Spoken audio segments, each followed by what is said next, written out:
Dr. Nilima Agrawal, on behalf of IIIT Surat, along with my colleagues Dr. Nidhi Desai, Dr. Khamosh Yadav, and Ms. Jyoti Ranjan, extend a warm welcome to each one of you. It gives us immense pleasure to welcome you all to the fourth convocation ceremony of IIIT Surat. Today is a much awaited day of a student's life. This day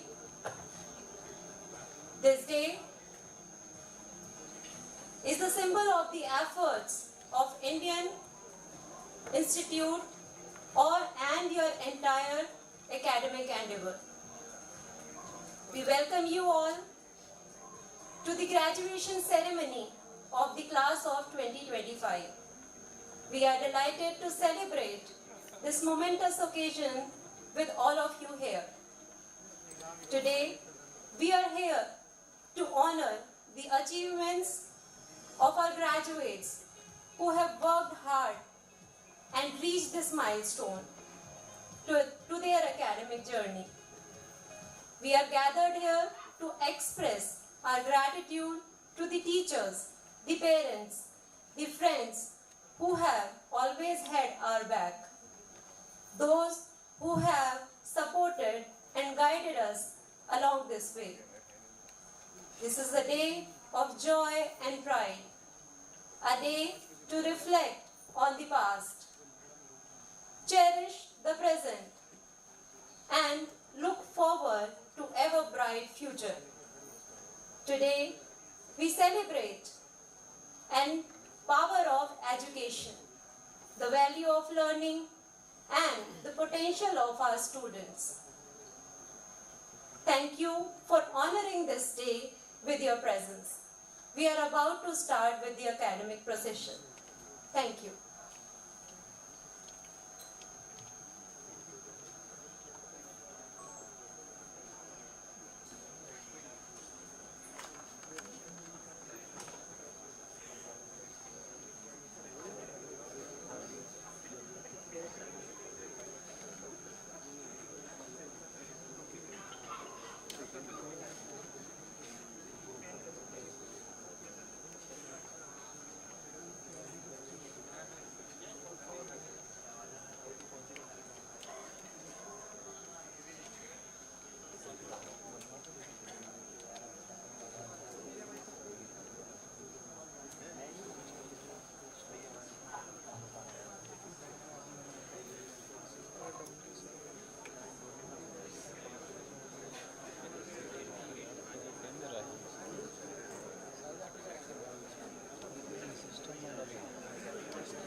the academic procession proceeds to the Convocation Hall.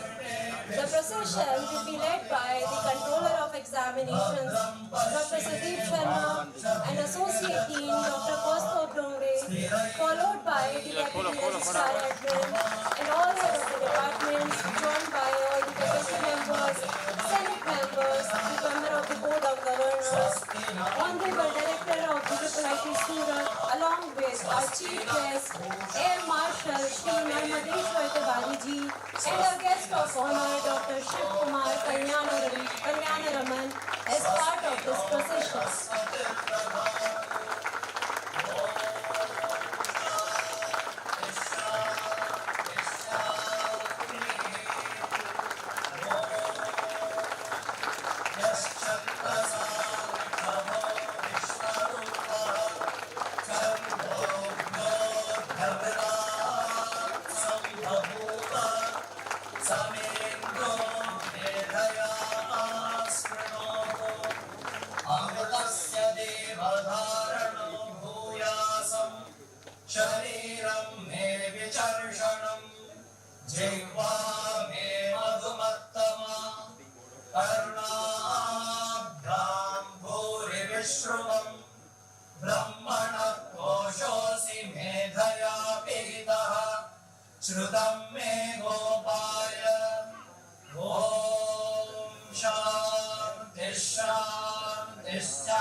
And pride in our heritage, may I now request everyone to please keep standing for the Gujarat State Anthem.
everyone. May you please be seated now.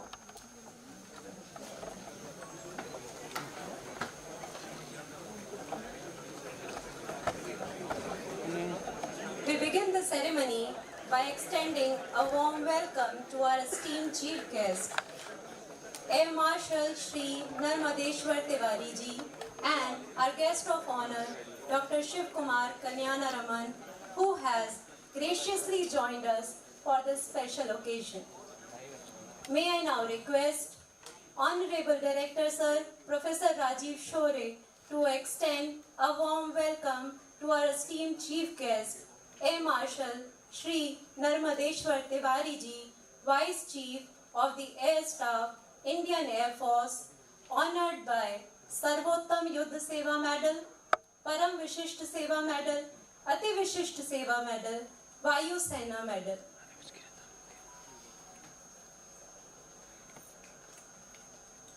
I request Honorable Director Sir to please welcome our chief guest.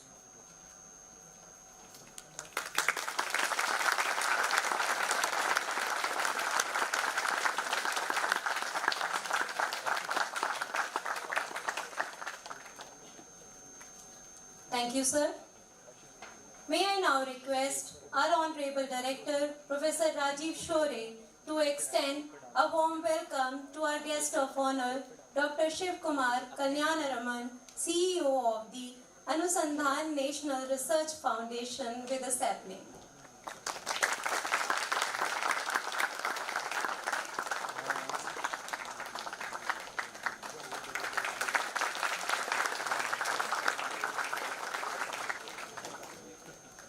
Thank you, sir. May I now invite Dr. Kaustubh Dongde, Associate Dean of Academics, IIIT Surat, to warmly welcome Professor Uday Desai, esteemed member of the Board of Governors of the Institute, by presenting him with a sapling.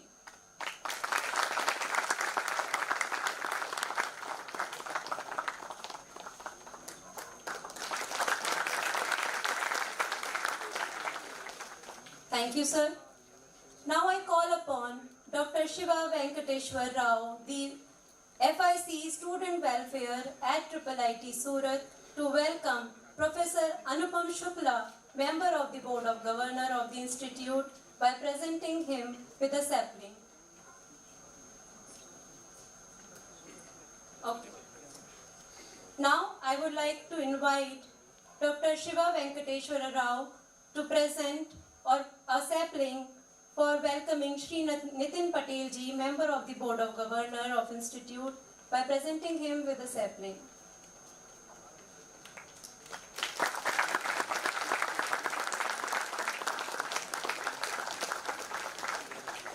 Thank you, sir.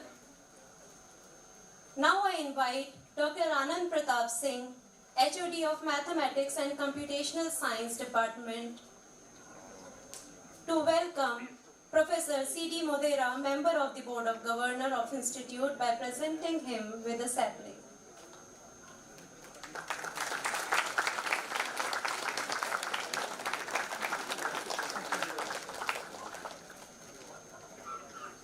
Thank you, sir. May I now invite Dr. Priyadarshini Chavali, Assistant Professor, ECE Department, to welcome Ms. Asha Ram Narayan Dave, member of the Board of Governors of Institute, by presenting her with a sapling.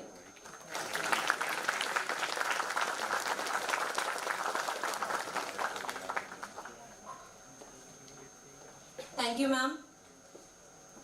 May I now invite Dr. Ritesh Kumar, Assistant Professor, CSE Department, to extend a warm welcome to Dr. Menak Badnopadhyay, member of the Board of Governors of Institute, by presenting him with a sapling.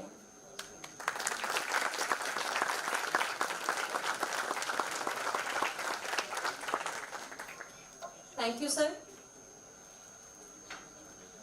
May I now invite Dr. Tanmay Dubey, HOD of Electronics and Communication Engineering Department, to extend a warm welcome to Ms. Pamela Kumar, member of the Senate of the Institute, with a sapling.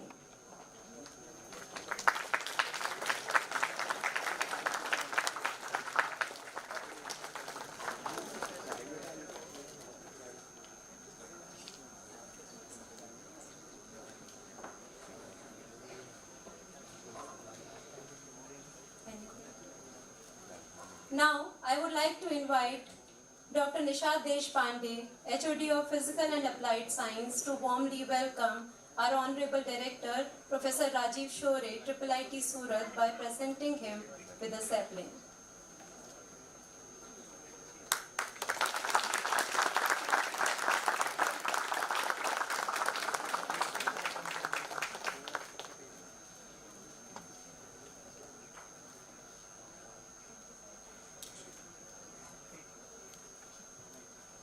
Thank you, sir.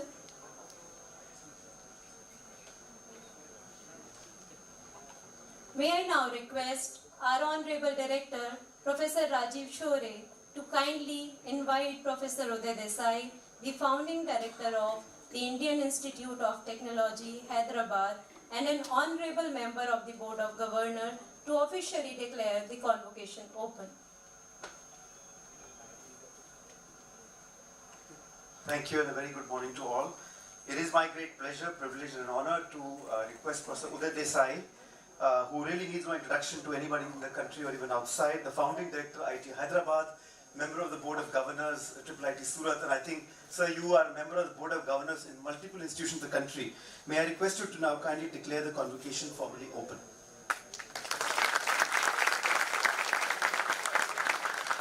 Declare the fourth convocation of IIIT Surat open. Thank you, sir. May I now invite our Honorable Director, Professor Rajiv Shore, to present the Director's report highlighting the achievements, milestones, and progress of IIIT Surat over the past academic year 2024-25.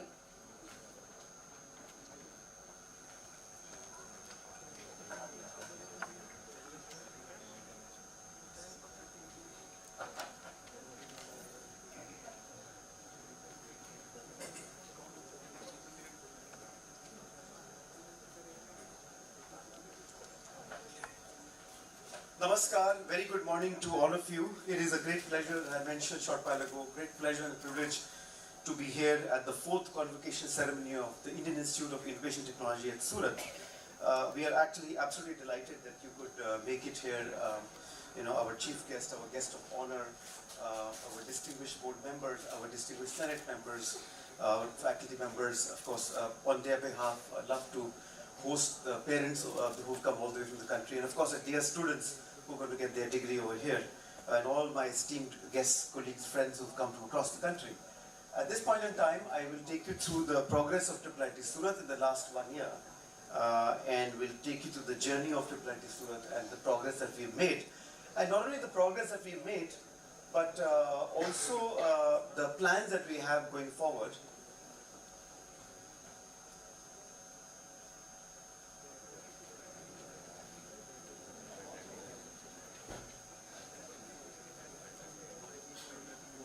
Slides. Where are the slides?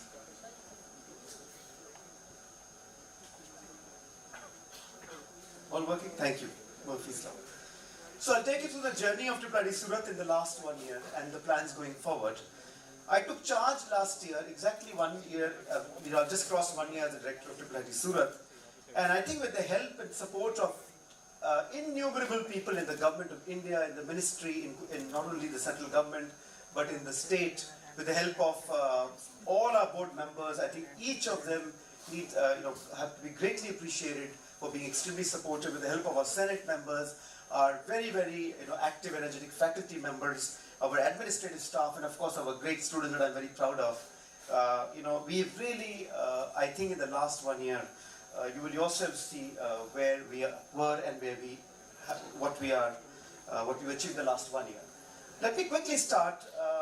We started in 2017. So for those who may not know, this slide is primarily for those guests who probably are not aware of this. We started the campus in 2017.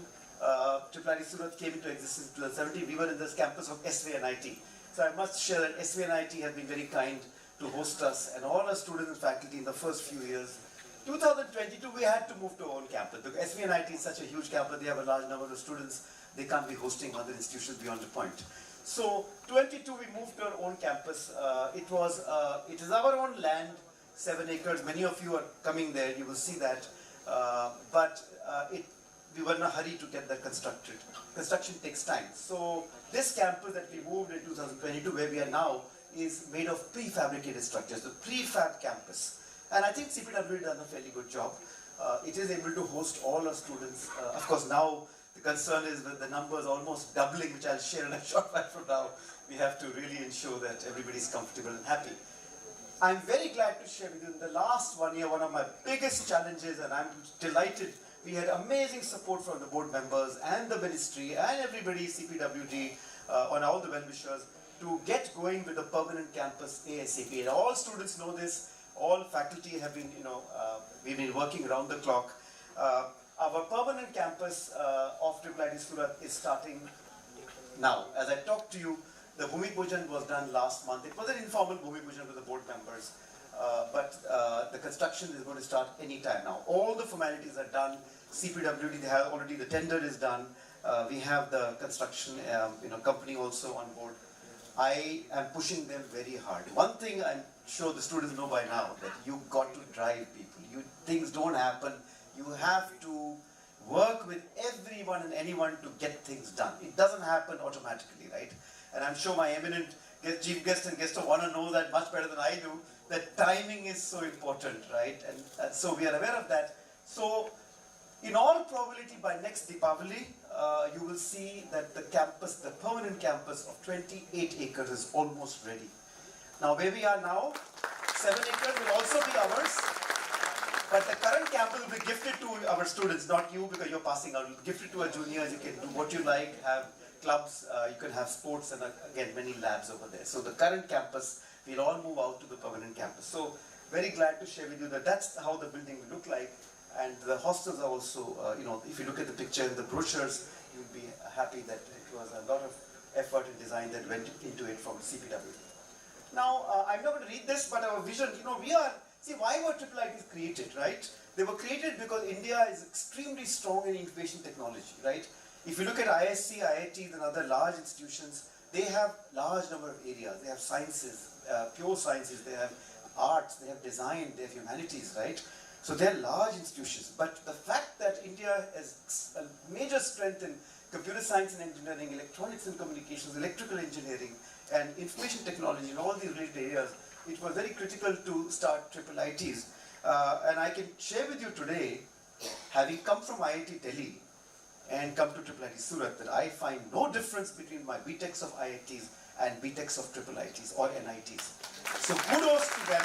In fact, many times I say that my BTechs or the IIIT BTechs and the NIT BTechs, they are on par with the best in IITs.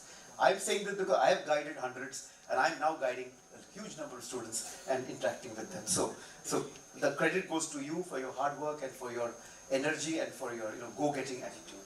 So I'm not going to read that, but our vision and mission really is to make a mark in the information technology, not only in India but globally.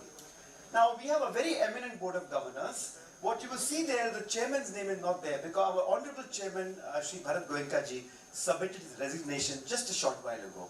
So he was a chairman for till just a few weeks ago, but due to family constraints and he's also handling his own organization, Tally Solutions.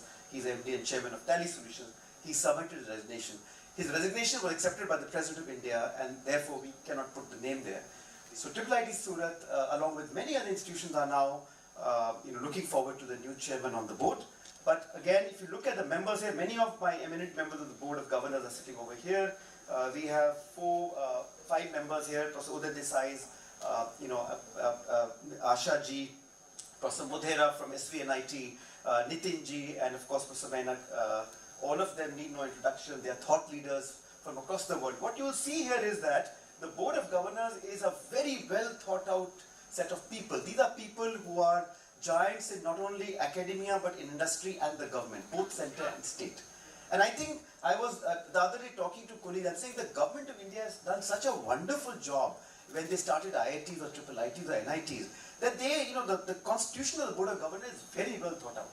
I don't think you can get a better spread or diversity than CFTIs, centrally funded institutions. So very glad and delighted and very indebted to my board of governors for being very supportive right from the day that I have joined. And I think I always look forward to their feedback, to their guidance and suggestions from time to time. At times I do bother them a lot by sending frequent emails, but that is my nature, so that is how it is. Very happy to share with you that our Senate, which came into being, I think, from January this year, 2025, the new Senate came into being from January.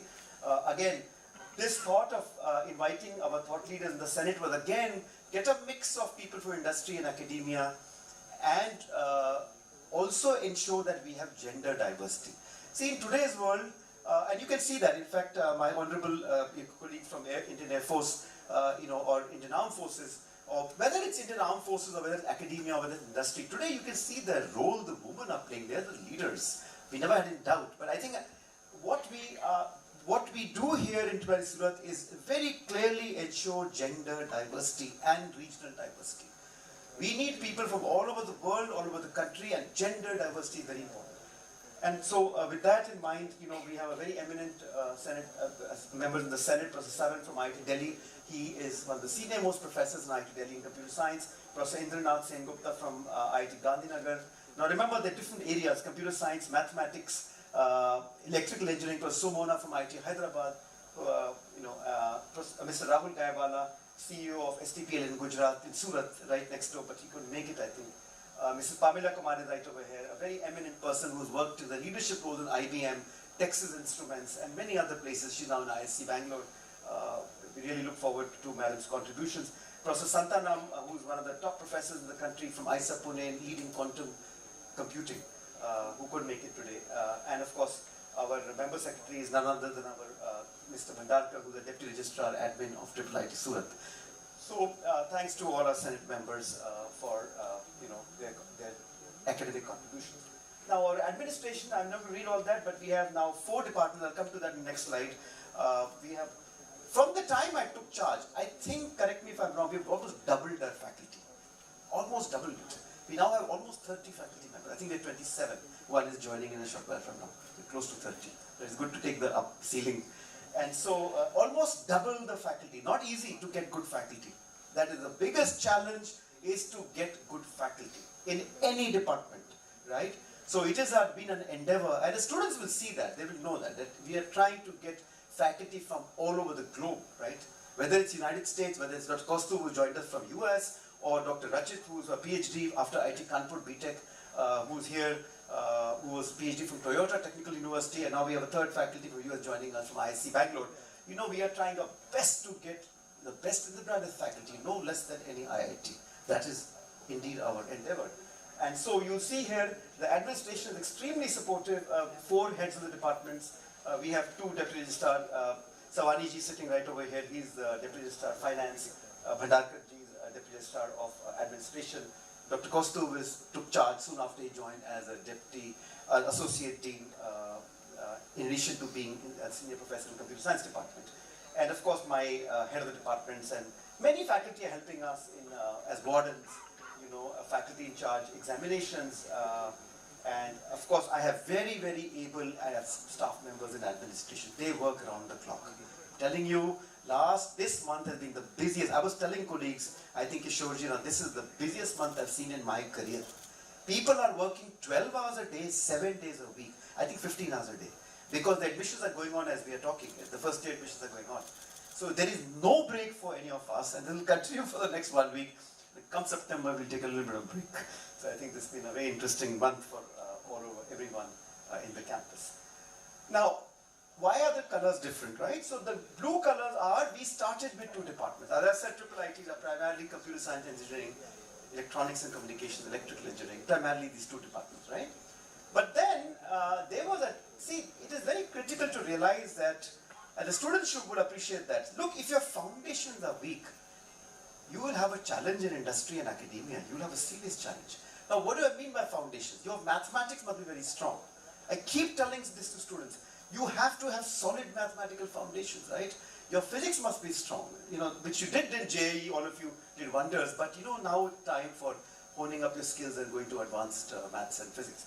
So with that in mind, the fact that mathematics and computational science, which includes data science, are very important today, we started a new department called Mathematics and Computational Science. And our head of the department is Dr. Nishad, Dr. Anand, who just took charge.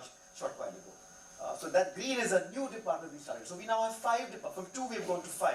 Then we realized that physical and applied sciences are very important. Not just physics, but all the areas around it. So with that in mind, we started this department again some time ago after the approval of the Senate and the Board of Governors. And finally, it is very important today, students and colleagues, that humanities and social sciences cannot be ignored. You have, look at IITs by the way, if you look at IITs and ISC, you have a large number of courses, not just in English, but in history, culture, theatre, and the list goes, Indian culture, and the list goes on and on and on. So we started humanities and social sciences. We will recruit faculty over here once we get very good faculty. The department just started a short while ago. So 5 departments as I talk to you. And now the faculty. As I said, it is an endeavor to recruit the best and the brightest, right? We are in no hurry to recruit faculty. Every time, and I know my colleagues, who are really working hard, every faculty member are working, overtime, they're working very hard. And I am aware that we need more faculty, but we are not in a hurry. I told the parents in the last few days, we will not compromise quality. These faculty have to be extremely competent, great PhDs or potential PhDs, and very good teachers. So, if you look at the list over here, Dr. Rachit has joined us, Ms. Agarwal, I think she's here, she joined us. Of course, then we have our other colleagues in CS department. But look at the profile, right? So Rachit is IIT Kanpur BTech in computer science. I think one of the toppers, right? He did BTech IIT Kanpur, went to US, and then came over here. So that's the kind of people we are targeting. The other member who's joining us is from IIT Bangalore. Again, an IIT Kanpur BTech, goes to US, does a postdoc, and is keen to join over here. So that's what we're trying to say, right? So this list will increase. Right now we have 7 regular faculty, almost 7 regular faculty members. EC is always larger. See, electrical communication engineering, and of course many other institutions also have electrical engineering. That list is much larger, right? And so we have about 13 plus faculty members in ECE. Again, I'm very glad to share that we have, in the last 6 months, a lot of colleagues have joined, faculty members have joined from across the country. It's our endeavor to increase these numbers with time. As I said, in maths, so now we had only 1 maths faculty all along and only 1 physics faculty. But I just mentioned that the foundations are very critical. So now look what's happened. 1, we've gone to 3. So 3 in maths. It's a small institute, right? 700 students now. But 3 maths and 3 physics or physical and applied sciences faculty members, right? This may grow with time. As we get some great people, we will add them. Why not? Nobody stops us to recruit the best and the brightest. Nobody in the government will stop us. Because we really want to get the best from across the globe. So the numbers have tripled, right, in the last 1 year. Now what we did was, see, it is very important to get people from industry and academia who are global gurus. They won't join us because they're either already occupied in top institutions, or they are, they're running their own company, or they're in a multinationals that you are joining. So get them as adjunct faculty. Now look at the list over here. The adjunct faculty here are who's who. We have the chairman of ISC Bangalore, EC department of adjunct professor. This is not only name, they come to the campus and they share their experience with the students. I have told all the adjunct faculty members, I have requested them, they're very senior, that look, please come every semester. I've been, Dr. Kostu and I and my HODs, we've been talking that, look, please request them to come every semester and spend, if not a week, at least a few days. And that is happening. Dr. Sancheti, many of you know very well, he couldn't make it here today. He's now in IIT Gandhinagar visiting for a sabbatical. We have Dr. Reena from US. We have Dr. Sumit Roy, the fellow of IIIE from University of Washington. We have youngsters like Dr. Rohit Verma, Dr. Aditya Karnik, Viresh from IIT Delhi. And of course, recently we just got Dr. Sharmila Mande, who many of you may know.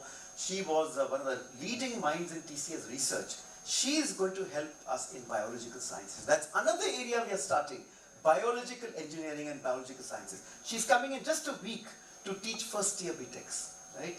And I also wanted to address all the faculty and students on the importance of biological sciences. That for all you know may be a new area next year, right? So we're not going to stop. We're going to be doubling, if not doubling, significant increase growth every year. Then the other thing we did was get professors of practice. Now, they may not have a PhD, but probably they're better than PhD, right? Or they supersede the PhD. Now, I'm delighted to share that Mrs. Pamela Kumar is not only a Senate member, but she's a professor of practice. Mrs. Kumar has immense experience globally not only in industry but in academia, and she's one of the standard gurus of India. So I call ma'am a standards guru. She has been the Director General of TSDSI, the Telecom Development Standards Society of India. She's now in IISc Bangalore. And a lot of our students are going to IISc now, and ma'am is helping us to get them to IISc Bangalore. So thanks, Mr. Kumar. Mr. Rajni Moona, right over here, needs no introduction. Mrs. Moona is very, very active in IIT Bombay. She keeps reminding me, I'm also in IIT Bombay. So Mrs. Moona is in IIT Gandhinagar, of course. She's the first lady of IIT Gandhinagar, the wife of the director. But she's very active in IIT Bombay. She has her own lab, and she's spending a lot of time in IIIT Surat trying to, take us to great heights. And then Mr. Ashwin Ganeshan. Now, Ashwin is a special, very interesting faculty. He's a MS from Wisconsin and Berkeley. California, Berkeley, one of the top in the world, right? I keep telling him, do your PhD, but I think he supersedes that. So hopefully he'll do a PhD with us, but he is guiding our students and teaching some courses. So this number will increase with time. So great to have professors of practice. And then I must share very quickly, the next 10 minutes that I have. No, we were very clear that, and I'm sure Dr. Shiv Kumar Kalyan Raman, who's our guest of honor, and our chief guest, Air Marshal Tiwari, will appreciate that today, I keep telling this to students, the research and development is critical. Many of you must pursue further studies, right? And we must create a research culture in the campus, right? So with that in mind, we have such an eminent research advisory board. The first meeting was in January on the site of the conference in Bangalore.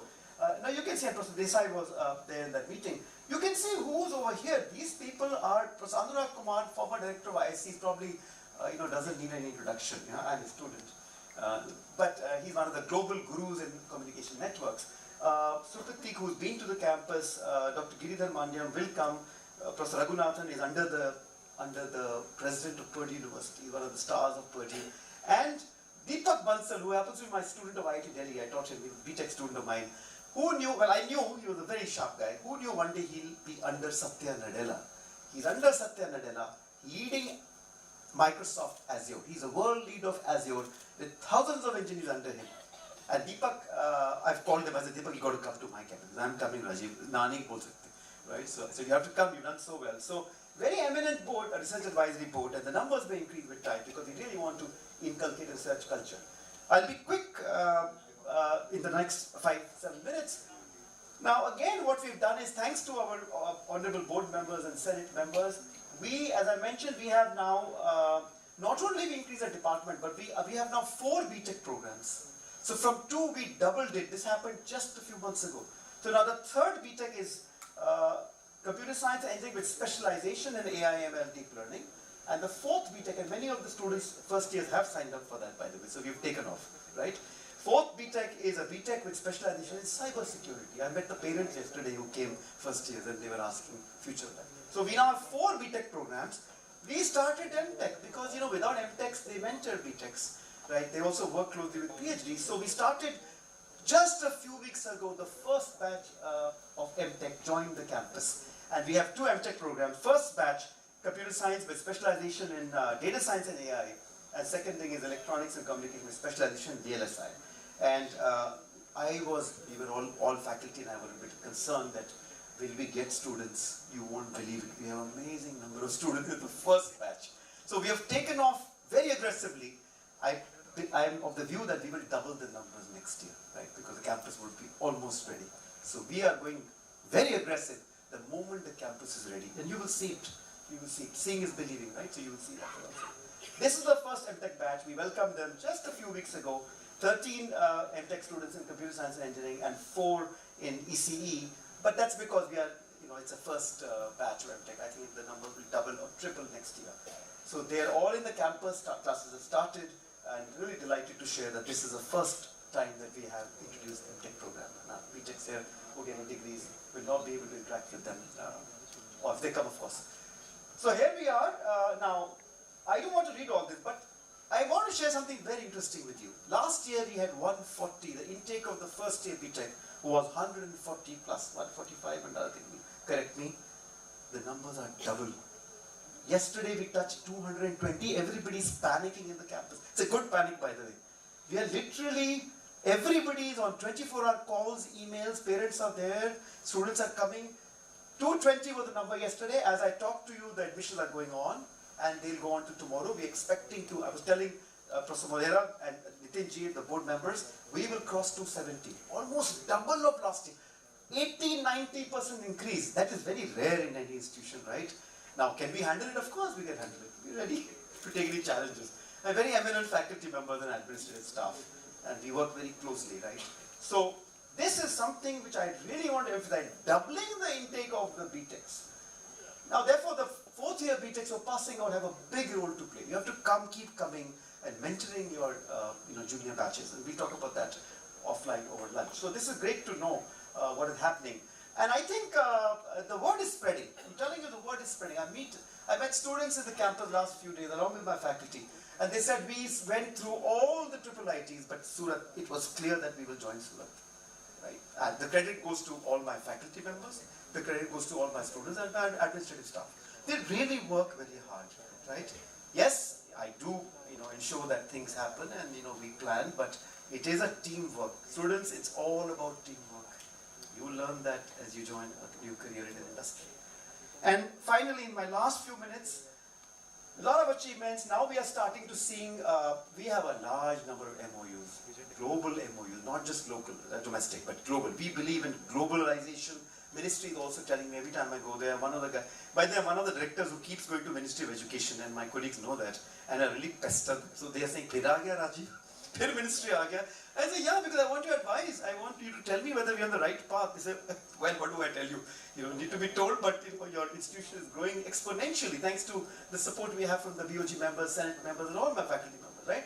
So 29 MOUs, we have books that are coming out. The last two books were by Dr. Chavali, Dr. Kostu. It should be out already. We have other faculty members. Our faculty are getting funds now. They're getting funding, right? Dr. Ritesh just came back from IIT Gandhinagar last night. We're getting funding from Anusandhan National Science Foundation, but that numbers will increase significantly with time. So funding, startups, MOUs, patents, books, it is just increasing with each passing quarter, and that's a right way to go about, right? Okay. Alumni. Very proud to share that we have, a fairly large number of alumni. If you total this up, we almost have about, of the order of about 400 alumni, 400 plus alumni. And now, of course, I'm sure you're nostalgic. You will be a part of that equivalence class called alumni, right? And of course, but, once a student, you'll always be a part of IIIT Surat. So the alumni, we started a new alumni association, thanks to the board's approval. That is under Alma Shine. Please go to the home page. There's an alumni association, and many alumni are now, we're connecting with each and every one of them. So all of you getting your degrees today, please be a part of the alumni association. It's not about money, it's about being there, helping the institute grow. Placement, I'll wind up in exactly 5 minutes. I had 25 minutes. Placement, I think again we are significantly making changes. From 12.5 to 13, we have touched 15.5 as average. For the first time, two things have happened. That the highest salary has shot up. In fact, I'm telling you, it's giving a run for our IIT BTECs. Highest salary, 1.2 crores in Amazon. I'm sure my IIT BTECs in Delhi would be saying, wow, this is rare. They don't get that much. They don't. Average is not that much. So kudos to our students who are getting a salary of 500 crore. Many of them 40 lakhs. Many of them are over here. I know many are smiling over here. But they're getting a great salary, right? And the top recruiters are right over there, Amazon, Morgan Stanley, Motive, PayPal. Students, all of you are all over here. So that's growing up. The TNP placement officer tells me that the numbers are really looking very good. I think we've touched almost 75+% placement. Now, do we want to touch 100%? No, we don't want to go beyond 80, 85. We want students to do MS and PhD. So let that not go beyond 80. Many of you must go for further studies. Okay, so that's where we are. So the stats are pretty good. Averages have really gone up, and that will continue to happen in course of time. And as I wind up, partnerships. Now, not only are we partnering with, so Gandhi, I have to really appreciate the immense help we are getting from IIT Gandhinagar. Thanks to the director, Professor Rajat Moona, Mrs. Rajni Moona, who's right over here. Thanks to all their faculty. Any call to Gandhinagar and you request them to please come to the campus, they are there. That is so nice of them. I don't know how to thank them. They come here round the clock, the maths department, the physics, the EC, and the computer science faculty. They keep coming to the campus. That just shows how passionate IIT Gandhinagar is, and so my great gratitude to the leadership of IIT Gandhinagar for allowing that to happen. IIIT Bangalore, we have a strong MOU with Dr. Deepak Das, but we are going global. Singapore, Australia, Russia, it's one of the top universities in St. Petersburg. And I told Igor Kotenko yesterday, I spoke to him and Igor, what is this? We have to send students to St. Petersburg and vice versa. Igor said, yes, sir, Rajiv, I know, you're putting pressure. Yeah, we'll do it this year onwards. So some of you wanted to go to St. Petersburg, we'll make it happen, right? So this is something that I'm very proud of. And in future, we are almost done with the MOU with IIT Hyderabad. We are in the final stages. It's with the director. So we will now have an MOU with IIT Hyderabad. I'm talking to my own alma mater, IISc Bangalore. Nilesh Mehta is our adjunct professor. We'll soon have a partnership with IISc, formal partnership. And in course of time, I'm heading to Europe and signing up an MOU with Italy, with Netherlands, and with Finland. That's happening probably by September, October. We don't know exactly when. So Europe is also now in the ecosystem as partner. A lot of you can pursue MS PhD in Europe. All right. So I think the global partnerships are very critical. Large number of MOUs. I'm not going to read all that. We have MOUs with startups in Surat.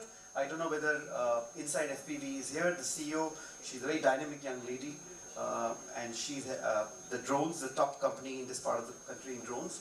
We have an MOU with Kishore Narangji is here. Narnix. If the name is not there, then that's because too many things are happening. So we missed it out. Perspective International. The co-founder Ashish Sharma is here. We have MOU with ISRO, Space Application Center, with industry, with academia, and that is growing globally. So really happy that you can see it when you enter the campus. The whole new board is showing the MOUs. Lot of co-curricular activities, right? We are proud that it's not just academics. I believe strongly, and all my faculty support this, believe strongly that we need well-rounded students. For the first time today, you will see it. I shouldn't be saying this. For the first time in the history of 7 years of IIIT Surat, we'll be recognizing students who have done wonders in co-curricular activities. You'll be on the stage, you'll be awarded, right? So that's happening again for the first time.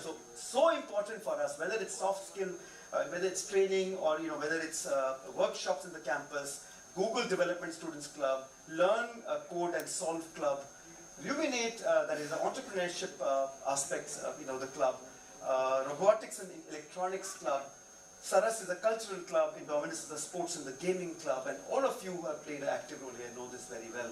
And finally, we have a Spring Fiesta, which is our annual festival, which I believe we should increase the numbers and the popularity with each passing year. So all of you have played a major role there, and thanks, but we are growing there. Finally, our startup initiative, Dr. Nishad, along with now other colleagues, is leading the initiative in startups. We have 3 startups, very proud of our students who now are leading these startups. These numbers should, I'm sure Dr. Shiv Kumar will agree. We really need at least 10 startups per year. Have a target. What is less than 10? 10 per year, that's the only way we'll make a mark, and that's exactly what the ministry told me. That we want the minister to know Surat personally, ensure that you have a large number of startups coming out periodically. So thanks to all our.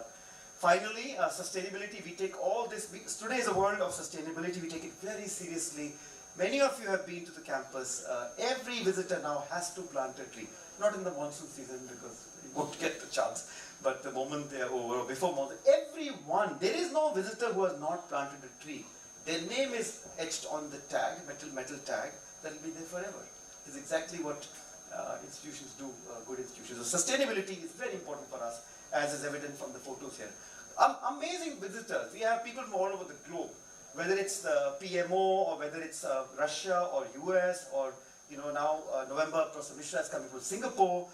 We have a delegation coming from various other countries to visit us in the next 6 months, and our pipeline is actually full. So amazing visitors, IIIT Delhi, IISER Pune, and the list goes on and on. Right. So that number, I'm sure we've missed many over here. We are planning to have centers of excellence in Industry 5.0. The first workshop will be held any time now. Let the admission be over in a month from now. We are going to call industries to start efforts in Industry 5, smart manufacturing, advanced manufacturing. Dr. Shiv Kumar, I requested him to help us shape that. And of course, our Center of Excellence for AI, ML, Deep Learning, and Generative AI. And finally, there comes your permanent campus. This is how the campus will look like. Everyone from day one has been looking forward to that, and this is how the permanent campus will look like. So let's all pray and let's all hope that this will be done by next Diwali, or soon around it, and we all will move there once and for all. Of course, this current campus will now be used for sports and other activities. So, delighted with this. Finally, my last slide. As we build an institution, I think I learned this from my gurus. I'm very lucky to have been taught by gurus in ISC Bangalore, in R&D labs, in IITs. And one thing I learned was quality. Don't compromise quality. It is a word which is not hard, not easy to understand. My eminent board members, chief guest of honor would probably echo that. You know, it's all about that. They're all gold medalists. Whether it's Air Marshal or Dr. Shiv Kumar or Professor Desai, they're all who's who. They're all gold medalists in the institution. Quality. And with that in mind, we will together, I repeat, together with students, we're not above you, along with you, we'll build an institution which will be known for not only academic excellence, but innovative research and entrepreneurship. I'm sure our partners like Kishorji, Ashish, Mrs. Rajni, Ms. Tulika Pandey, who's a very well-known lady in Ministry of Electronics and IT, Ms. Pamela Kumar, and many other well-wishers will help us grow the ecosystem in entrepreneurship. But we need to ensure inclusivity, compassion, and finally strong commitment to fostering critical thinking and lifelong learning. Let us together ensure or make this campus, as the ministry keeps telling me that you have to ensure that this institute will be the top 3 in the country, if not comparing with IIT because they're too big, at least in triple IITs. I am confident we will be in top 2 or top 3 in just a matter of time. Thank you all very much. Jai Hind, Jai Bharat.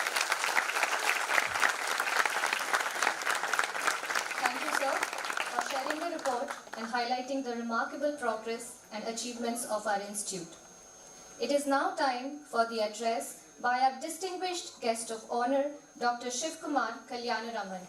Dr. Shiv Kumar has been appointed by the Honorable Prime Minister of India as the Chief Executive Officer of the Anusandhan National Research Foundation. Previously, he has served as CTO, Energy and Mobility at Microsoft R&D India. He has also worked as Executive General Manager of Growth Offerings at GE Power Conversion, where he was responsible for the new line of business development in e-mobility, commercial and industrial, solar and digital AI innovations.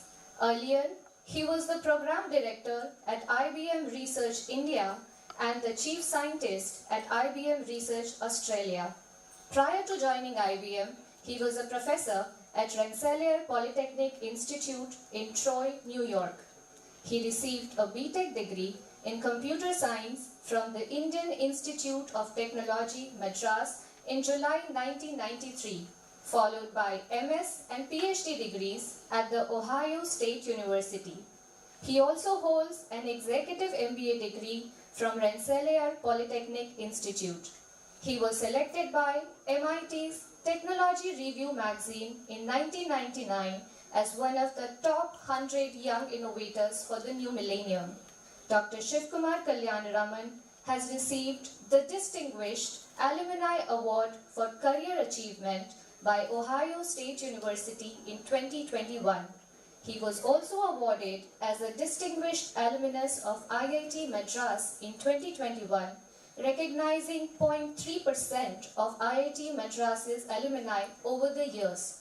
He was the recipient of the Microsoft Gold Club Award in 2024. He is a Fellow of IIIE, an ACM Distinguished Scientist and Fellow at Indian National Academy of Engineering. With decades of experience in cutting-edge research, innovation leadership, and global collaboration, Dr. Kalyanaraman's presence here adds immense value to this ceremony. May I now invite our guest of honor, Dr. Shiv Kumar Kalyanaraman, to deliver this address.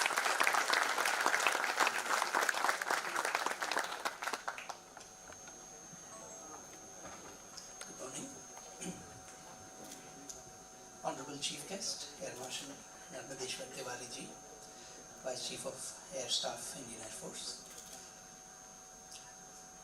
Dr. Rajiv Shori, members of the Board of Governors, members of the Senate, members of the faculty, administration, students, families, ladies and gentlemen. Thank you for the invitation to be amongst you.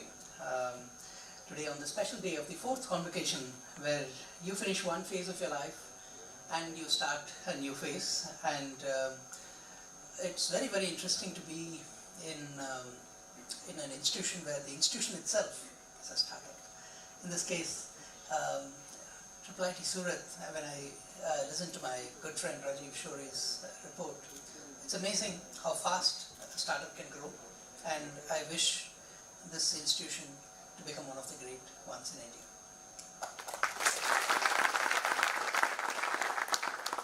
With the focus on computer science and engineering, ECE, with mathematics, physics and HSS as the supporting programs, and I'm pleased to see other parts, and especially the interdisciplinary centers and Rajiv's passion for research coming through.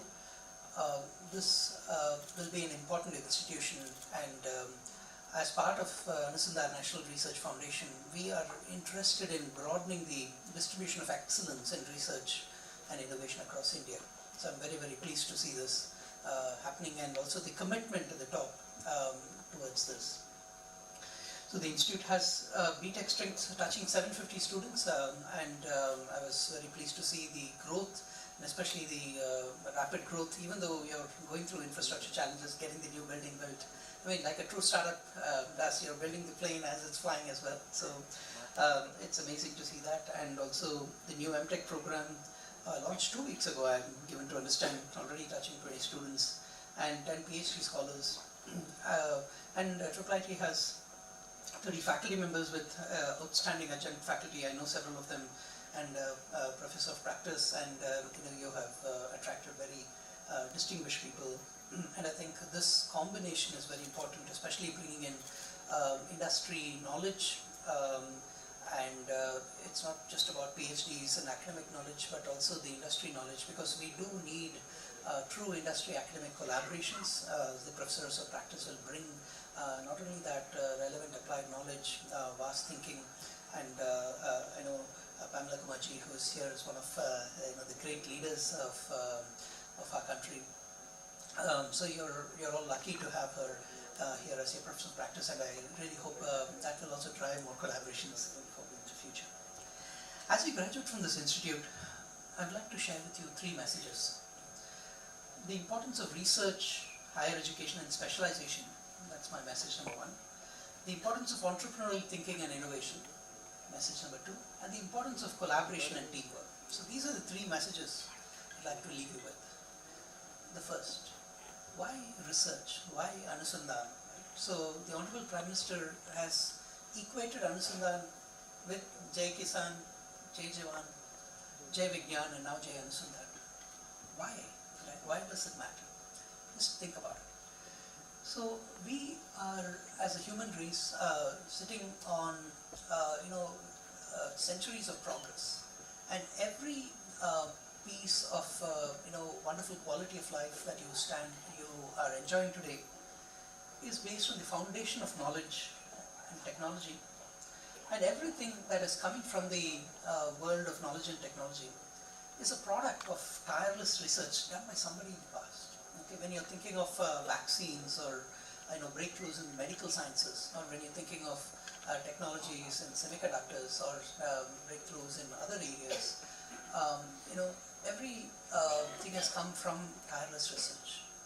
It is time for India, which commands 1/6 of the world's population, to start becoming a huge powerhouse in research and innovation for the future. So Anusandhan National Research Foundation has been set up so that India can take, and we can catalyze the growth of India as a research and innovation powerhouse.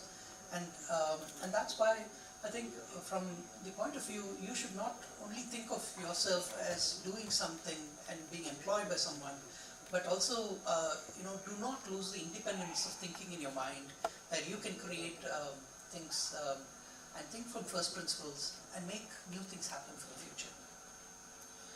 Increasingly, the accumulation of technology and the diffusion of new technology is becoming critical to the competitive advantage of any individual, any company, and in fact for nations as well.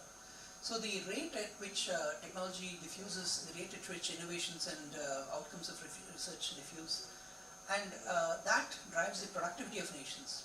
And so increasingly with various forms of technology as well as various forms of media, and as IIIT, you're sitting at the intersection of all of this, whether it's social media, whether it's AI, whether it's internet and IoT and all of this. All of these are rapidly increasing the rate at which this diffusion is happening. And ultimately diffusion happens through the combination of technology and people. So you are not just trained in information technology, but you're also a carrier and a person who diffuses this through the nation and drives impact. Right? So the first principles thinking, the power of abstraction and generalization, and then systemic, the scientific approach, which is systemic evidence-based approaches to solutions of hard problems. This is the way forward for us to solve the hard problems in India today. You're not just going to get employed and receive a great package, but also continue to think of how you can apply your minds to solve societally hard problems, either through the entities you work with, or the other social or other institutions you get engaged with, or as Professor Rajiv Shuri mentioned, please engage with your alma mater and become agents of change and collaborating with the institution on research as well as with mentoring your subsequent generations of students. All of this matters, especially as you step out of the institution that you have earned your degree from. This is just the first step, and association with your institution, alma mater, is very important over your entire lifetime. Knowing your core disciplines and domains is a skill that will become increasingly important in the world of AI, because with AI, the ability to use AI is going to get democratized. It's going to become far more simpler. You can speak to AI, you can talk to AI in your own natural language. Okay, so but then your knowledge of your core discipline, what problem to work on, how to structure the collaboration between humans and AI, all of these things will become very important. So the soft skills, hard skills, and the ability to think from first principles to decide what problems to work on. This is not just research in any particular domain, but I think research and innovation in general. Second, I want to talk to you about the importance of what I call entrepreneurial thinking and innovation. So if you take the word entrepreneur, it literally means someone who undertakes something and someone who takes something into their hands and gets it done. It means that you figure out, you understand the problem, you understand how to marshal the resources of your team, the extended set of society, your customers, what have you, and then ultimately you create and deliver value both for the customer and end user and for yourself. So Gujarat is a land of entrepreneurship. Okay, so and you have learned a degree in technology. Combine the two. Combine the two of having the entrepreneurial thinking. I mean, there's two parts. One, as an entrepreneur, starting companies and being the master of your own destiny. But once you become a master of your own destiny, you'll see all the struggles that you have to face if you're a startup. Going through being a startup, or I was involved in a startup when I was an assistant professor, and I found just how much you don't understand. You are so every step of the way you find that there are so many things that need to get done, and you can't just delegate it to somebody else. You have to do it, or you have to do things. You have to work together as a team. The bonding that you have, and so on. It's a fantastic experience. But in general, whether you work in a startup or not, the thinking of being entrepreneurial, whether you're in a big company, small company, doesn't matter. The thinking of entrepreneurship or entrepreneurial thinking, and along with that innovation, which I'll come to in a moment, is very important, because I think we need more entrepreneurial thinkers to help solve the hard challenges that our society faces today. So innovation. So I talked about research, and then we talked about innovation. Innovation is a means to the ends of entrepreneurship. And what is innovation? Innovation means bringing something new into existence. It is not just invention or creating something brand new, but it involves applying an idea, method, tool in a useful and transformative way. It involves taking something all the way from very, very early stages to its applications and thinking backwards from the impact that it can create. So what India needs is a combination of research, innovation, entrepreneurial thinking, and its application. And think from first principles. Many of the world's best thinkers, people who have made huge impact on society, have always thought from first principles. They think differently. Do not lose your ability to have that curiosity of thought, and always do not hesitate to think differently. Entrepreneurial thinking and innovation are also attitudes and a way of life. This is the land of Mahatma Gandhi, who gave us a different way of life. Similarly, today we need entrepreneurial thinking and innovation as a way of life, and this is what our Honorable Prime Minister exhorts us to do. And to take responsibility to solve problems end to end, to be resourceful, and to have that value creation, win-win attitude to life and all its relationships. That's the broad-minded thinking of what entrepreneurship is, what research is, and what Anusandhan is. And that's why we have Jay Anusandhan as part of our slogans. Finally, on the importance of collaboration and teamwork. Real-world problems, do not restrict them to the boundaries of any single discipline. It doesn't say I'm a physics problem. It doesn't say I'm a chemistry problem. You have, say, the problem of pollution, or you have a problem of, say, traffic in urban settings, or you have a problem of urban flooding, or you have a problem of groundwater. All of these are societal problems, some examples. All of these cut across disciplines. It requires collaboration across various parts of the society, various parts of government, various parts of industry, various parts of academia. And the Honorable Prime Minister's view is that all of society needs to come together, all of government needs to come together. And the general direction that is happening in the government, as well as what we are doing in Anusandhan National Research Foundation, is to drive collaboration across government to come together and solve interdisciplinary problems. Real-world problems are interdisciplinary, therefore not a single person will have that depth in every discipline. See, you should not lose the depth that you have in your own primary discipline, whatever that discipline is.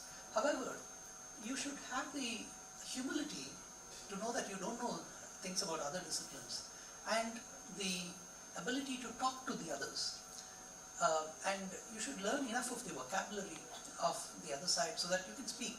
It is almost like talking a different language, but together you can solve bigger things.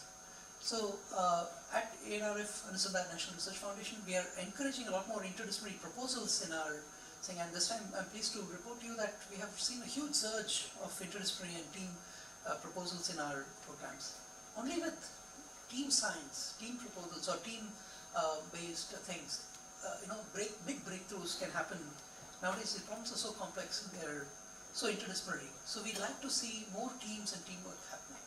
When you go to the industry, and this is also another gentle cultural difference between academia and industry. Even I worked in an academic setting, and when I went to industry and so on, you see a huge difference there, that everything gets done in teams. And to have impact, you have to let go of the fact that you are the only one who's driving things. You have to work with others. So whether it's a problem that is complex, and whether it's sort of a particular thing that requires you to work with others with a very, very different background. One of the things I learned when I went into industry, I had to work with salespeople. I worked in all the way from research to sales. You see very, very different people in different areas, but you have to respect them. You have to learn from them. In fact, I found that I learned a lot from business development people. I learned a lot from salespeople because they come with a very different background from you. So you have to have that empathy and the humility to learn, and also have a growth mindset to continually learn. So as you go forward, please have that spirit, because if you want to achieve great things and go further, you have to team. You have to work in a team, and you have to collaborate, and you have to have that learning mindset so that you can both learn new things as well as learn to collaborate. Before I close, allow me to say a few words about INRF, the institution I represent before you today. Anusandhan National Research Foundation is a bold initiative of the Government of India to drive excellence across research in India, across basic research, interdisciplinary research, applied research, and innovation. At India's research institutions, which are academia and lab, we have a special responsibility to our academic institutions, both private and public. And at the same time, translational research into market validated products and scaling up this for impact in various areas of deep tech and and so on. So we do that through two pathways. One is a set of grant programs that we do. We have many grant programs. And we also have a new capital programs. So the capital program is called RDI, Research Development and Innovation Fund, which has been, some of you might have known of the 1 lakh crore fund. So that is the capital program, where we don't allocate the capital. We will give that onward to second level fund managers who are appointed by the Executive Council of ANRF to allocate that capital. But I take care of the grant programs, which cuts across broad-based grant programs like our advanced research grants, where we fund hundreds of projects. We fund hundreds of fellowships at various levels, at the advanced levels like the postdoctoral level. We also have special fellowships called the Ramanujan fellowships and so on. And beyond that, now increasingly under the direction of the Honorable Prime Minister, we are also doing mission mode programs in various areas of economic significance, such as electric mobility. We will be soon announcing programs around medical technology, medtech. We are going to be doing a program to revolutionize how AI can revolutionize science and engineering, the process of science and engineering, how science and engineering gets directly modeled. We are partnering with MIT, my esteemed colleague is here from MIT as well, and on 2D materials, and of course in AI as well. So we will be doing many more programs. Just like I am asking you to collaborate, we collaborate with the multiple ministries to do these programs. And increasingly we'll be doing societally motivated programs, some of which I mentioned to you as well. So our goal is to help, in addition to all of this, we also have a special responsibility to uplift the research ecosystem beyond the small sliver of institutions that do have excellence in research. So our goal is to again broaden that distribution, again in an open competitive manner. And we have programs like the PAIR program. I understand IIIT Surat is involved in PAIR category B along with IIT Gandhinagar, and drive industry academic collaboration of various kinds. And I urge the industry in Surat around Gujarat to collaborate a lot more with institutions like IIIT Surat, and do talk to us and on how we can catalyze. So we'll be having many more programs to catalyze such collaborations going forward. As the apex institution, ANRF will also coordinate these strategies across various ministries. We'll be doing bigger things with specific ministries on the research part of their own missions. So like different ministries have huge missions in various areas, but often they don't have a research component of that. So ANRF will partner in those areas. But again, today, this day is yours. In closing, huge congratulations. You are going out into a brave new world where there's a lot of change happening. Remember your alma mater, IIIT Surat. Remember that you are part of a startup institution. You have come of age and you have graduated at a day even before the institution itself has its own buildings already. But it is that institution that has helped you in the formative part of your careers. And I hope that as you go out into your careers, you play a role in mentoring the next generation. Always remember to pay it forward. The next generation of students, entrepreneurs, and in facilitating collaboration between industry and academia more broadly. Again, huge congratulations to each one of you and to your extended families who are supporting you through and through. Jai Hind.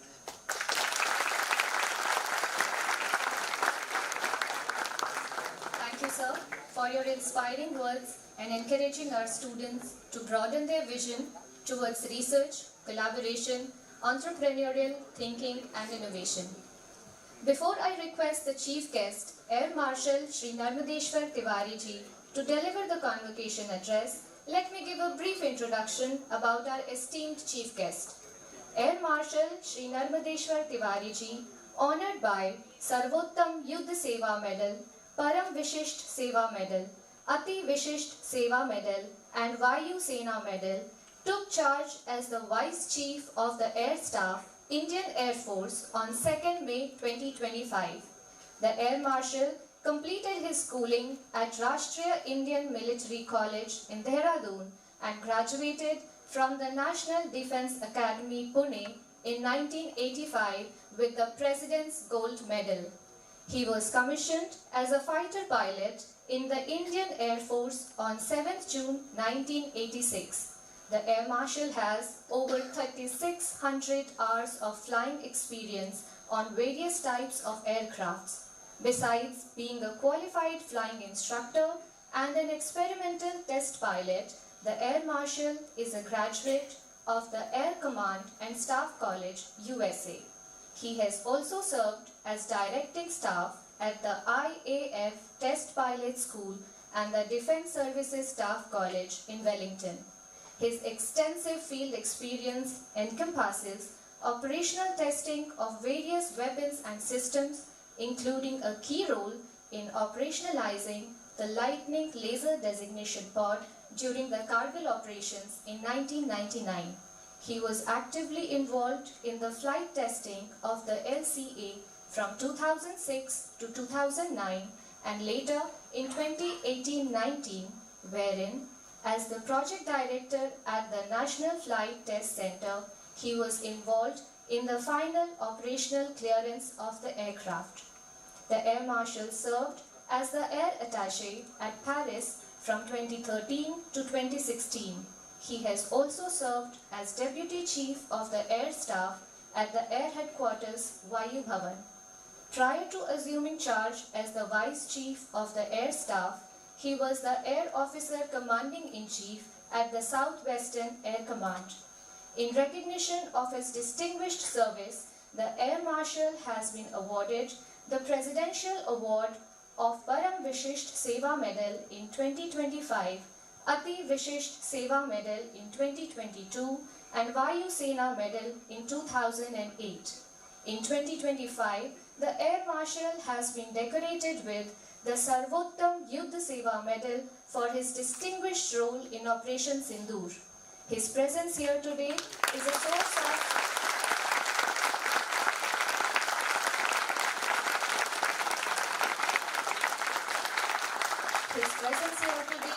a source of immense pride and inspiration for all of us.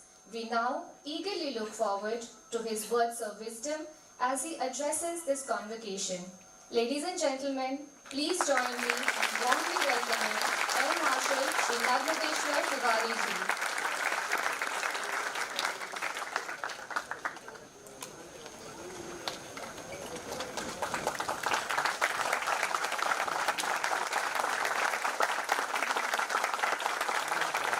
Thank you very much.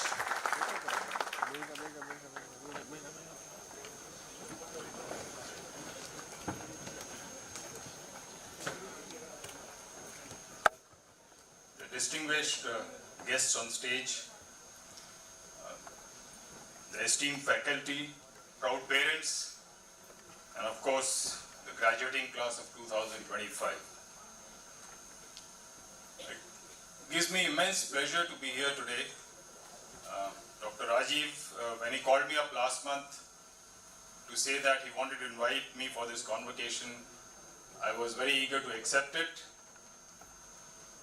Not because I know him personally from many, many years and know his caliber, but also the fact that it puts me in place 40 years back when I graduated from the National Defense Academy, exactly sitting like this, like you were sitting today. One of the challenges to speak last is that what he wanted to speak, most of it has already been spoken. But nevertheless, like you have the professors of practice, I am not a PhD, but I think the experience of life has taught me much more than what a PhD can do. And that cannot be supplemented by theory. So I would go through with some things that I have to say, some things which I thought was more important, especially for the people who are graduating today. And as you step into the life, it's a new world that you will be entering. But just remember that you finished one engineering and another engineering starts. The engineering on you. Because when you learn, as you go through life, you will have to adapt. You will have to change, and a lot of things that you have learned today will come in practice, but a lot of things that you will learn will come from experience. And I say that with experience because experience is a great teacher. A lot of things which people say you read in books, you will not appreciate it unless you experience it yourself. And we do it daily. In the Air Force, as a uniformed service, we learn almost daily, even at this stage when maybe in a couple, very soon I'll be retiring, yet I'm learning. Just to give you an example, that Operation Sindoor started on 6th of May, the night of 6th of May. Very few of us were in the know of exact date and time of how things would happen. And as Vice Chief of the Air Force, I head the operations in the Air Force. So entire air operations of Air Force comes under me. And I took that position on 2nd of May, which is just heard. Just 4 days before when we actually went into operations. So you learn, and you learn on the job, you learn to do things, and when war or operations happen, they don't happen as planned. It never happens as planned. In fact, that is the first casualty of war. All your plans go out of the window, and you start applying what you have experienced and what you have learned through in your life.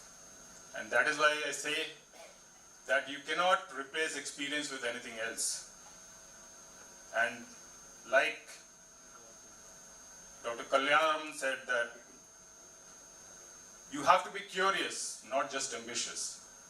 It is very, very important to be curious. Ambition is only for self.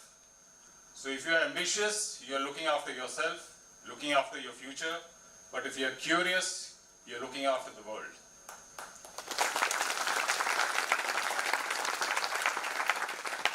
So research, ability to go and do things differently, ability to think out of the box is very, very essential.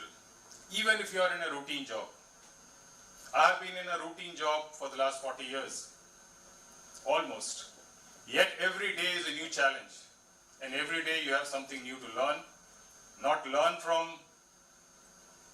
my own experience, but learn from others. Have that humility that at no point of your time in your future or however senior you grow in life, there is always something to learn from others. And don't ever forget that. Don't fear failure, fear stagnation. This is very, very important because if you fear failure, your ability to innovate, to think out of the box will go out of the window. You must ensure that even in a routine job, you are able to think out of the box, do things differently. All your new Amazons and Olas and Ubers have come out because someone thought very differently and went out to disrupt things and take people out of the comfort zone. That is very, very important because that is how we will progress as a nation, as a society. And therefore, if I have to look for somebody to employ or to work with, I don't look at his aptitude. Aptitude is important, but more important is the attitude. That is what actually takes people forward. That is how I look. If people think positively, people can come with a can-do attitude. That is what we look forward and ensure that we work with such people. Why I'm saying this is, I will give you contextual experiences, my own experience. You know, when we joined the academy, after passing out of the National Defense Academy, we have a one-year training for, the flying before you are trifurcated into, fighters, transports and helicopters. It's a one-year training course, and before you commence the training, you go through a very, strict medicals, because as you know, for Air Force, medical is a very, very important aspect of, physical fitness. And when I went through my medicals, the doctor said, your ECG is not normal. And therefore, you will need to be observed for 3 or 4 months before we can clear you for flying. So that put paid to my, entire thought process that I will probably not graduate with my course. And in the Air Force and in the services, generally, if you are with a certain batch, you want to graduate because, seniority makes a difference, and as you grow in life, it can make a difference in the future. So, I was there down when my course mates and batchmates were flying. I was sitting on the ground because I had to go through that period of 4 months under which I was under observation. So when that finished and I was declared fit, the commandant of my institute, the Air Force Academy, asked me, when he looked at my resume and I was the gold medalist in NDA, so I was first in my course, he said, you're going to miss out and you're going to lose 6 months and therefore you will graduate with the next batch. So I told him, sir, if you give me a chance, there is a vacation of 2 months. I will try to finish these courses. The flying course, what normally others take 5 months, in these 2 months. So he said it's going to be a challenge because no one has done it before. So I said someone has to start and I'm willing to take up the challenge. Maximum is what I will fail, so, but let me try. So he agreed and I did finish my course, bruised and battered, but I did finish it. That's why when I stand here today, I'm speaking from experience that take that path which is less trodden, maybe there is light at the end of the tunnel. If you get out of your comfort zone, you'll find that sometimes the results that you get are extremely positive.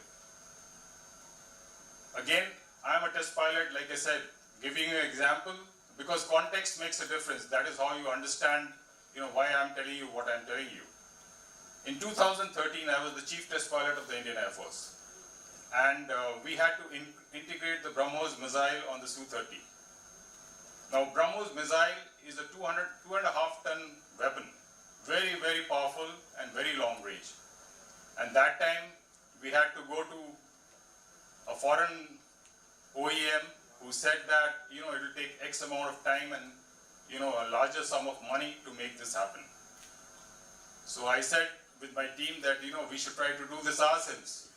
And we took up that challenge. It put us back by almost 3 years in the program. But I must tell you that by 2016-17, we had not only indigenously overcome this challenge, but we ensured that this missile was integrated, and this is the missile that proved its worth during Operation Sindoor. So you don't know what you do at what time, how it will help you in the future. And today there are other countries in the world which look towards us for how to integrate such large weapons on aerial platforms. So like Alexander Graham Bell had said very clearly, that when one door closes, another opens, but we often look so long and so regretfully at the closed door that we don't see the one which is open. So keep that in mind. Again, like Professor Kalyan Raman said, have empathy and be kind. Very, very important. Because as you grow up in life and in service, don't become unapproachable. Be part of the team. Kindness isn't something that is seen as a weakness. It is more seen as a strength with grace. You must remember that if you are kind, people will remember you. People will want to work with you. And you want to be that guy who, like we say, that some people bring the happiness where they go, and some people when they go. So I'm sure you don't want to be the latter. Therefore, it is very, very important that wherever you leave your mark, people remember you. There are people who remember you. You may have moved on to another role, another institution, but they will always remember you for your kindness and the fact that you are always there for them when needed. Empathy, to think with somebody and to work with somebody and put yourself in his shoes is important because it brings in teamwork, and without teamwork, there can be no success. I can tell you, you could be anyone, but there is no organization in the world which runs just on sole individuals, including the Indian Air Force. We may be the leaders of our organization, but Operation Sindoor, whatever success has happened, it has happened purely because of teamwork. The last man who was actually flying in the cockpit did what was expected of him because we trained him for that. We ensured that we were there to look after his needs and ensured that we could put ourselves in the shoes to give him the task that he would have to do, and we would have done it ourselves had it been in his shoes. So it is very, very important to ensure that you have the right kind of teamwork because unless there is a great team, you cannot deliver results. One more thing, self-discipline is very, very key to success. And this is something you will have to now learn, because you will not have a watching faculty sitting over your head telling you to come for classes or to submit your papers and things like that. Giving you another anecdote, I'm a test pilot.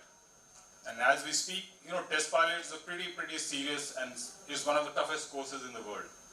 As we speak today, we are felicitating one of them, Group Captain Shubhankar Shukla in Delhi, who was the first astronaut on the space station. So we had selected all four test pilots. And why do they make such a successful individuals? Because what we teach in test pilot school is that we never ask them to submit there is a time to submit all reports or whatever your assignments are, but we never chase up anybody. Either he submits on time or he is marked fail. It is as simple as that. The foundation of services of uniformed people runs on discipline. And a lot of this discipline is taught as you go along during training, whether you're doing drill, physical fitness, you are given orders, you execute those orders. But this is one course, the test pilots course, where we don't really put pressure. There is enough pressure as it is with the kind of work that you have to do. There is no additional pressure put, all because of the reason that when you operate, you are operating as you graduate as a test pilot, you are expected to do things which have not been done before. That is the whole role of a test pilot. So a combination of a test pilot and flight test engineer, they work as a team, a very small team, and they work alone. And therefore, unless they have that self-discipline to know what is right, what is wrong, where to draw the line, because every time you're exploring things which are unknown, you will never be successful. And right from the word go, when we teach them in the test pilot school, this is what we teach them, how to be self-disciplined, to understand your own limitation, to understand where you need to stop, and to also understand that what you need to do right and where you're going wrong. So this is very, very important, and if you have to be successful in life, not just in your job, you have to be self-disciplined. I must also say that Air Force is a great career, and for us, standing in uniform, because I am one of the few people, not in the academic realm, but I must tell you that engineers in the Air Force make up almost 1/3 of our officer strength. So it is the largest chunk in our officer cadre, which you will be surprised. It is not just about flying. It is not just about, delivering weapons on targets. It is also about networking, maintaining our systems and weapons, and there you need engineers. In fact, one of our key success in this Operation Sindoor was, you must have heard on TV, is the Integrated Air Command and Control System, which is the backbone of our air defense of our country. If you put it in simple terms, it is a network of sensors, weapon systems, all networked through a very, very secure and encrypted communication channel. So the backbone of this network is maintained by engineers who graduate from institutes like yours. And they are the core, so we are not just about flying an aircraft. In fact, most of our systems today are networked. We have large data centers, we have AI going, we have a lot of machine learning happening, and therefore you have a very, very critical role. If you want to join the Air Forces, you are most welcome, because we work very, very closely with many institutes, even base repair depots where we provide internship, which I would like to think that there are many people who would like to experience that practically, can look forward, and we will work with even your institute to make that happen.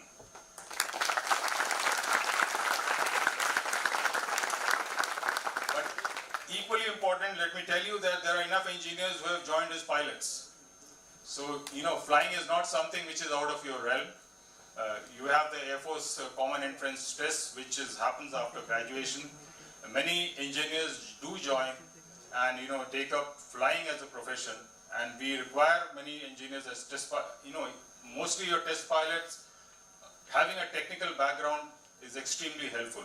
So there are people here today in the Air Force who have joined initially as engineers and have graduated as test pilots also.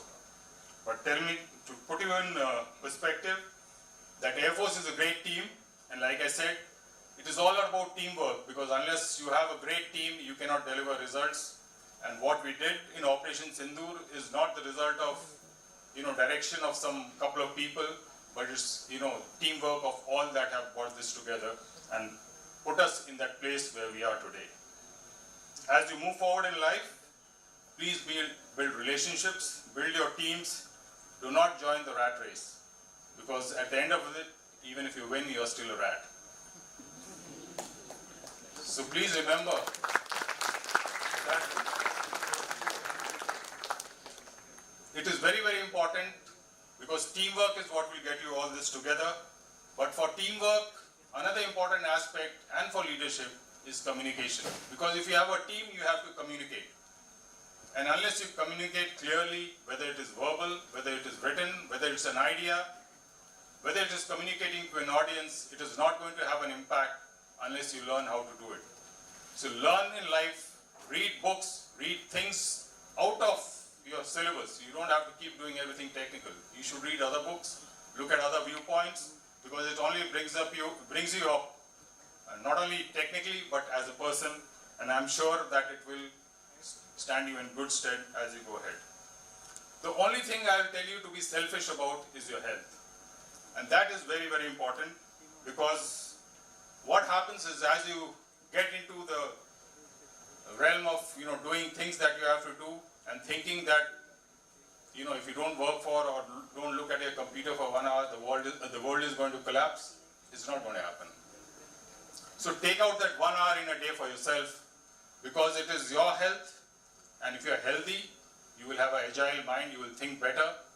More importantly, if you don't look after your own health, no one else is going to do it for you. So it is very, very important. We lay a great emphasis on it in the services, but it is nothing restricted to the services. I think all of you should do it and keep that and make this as a habit of your life. In the end, before I step off, I would only like to say that please do not take your life too seriously. Like John Lennon said, that life is what happens while you plan other things. Thank you.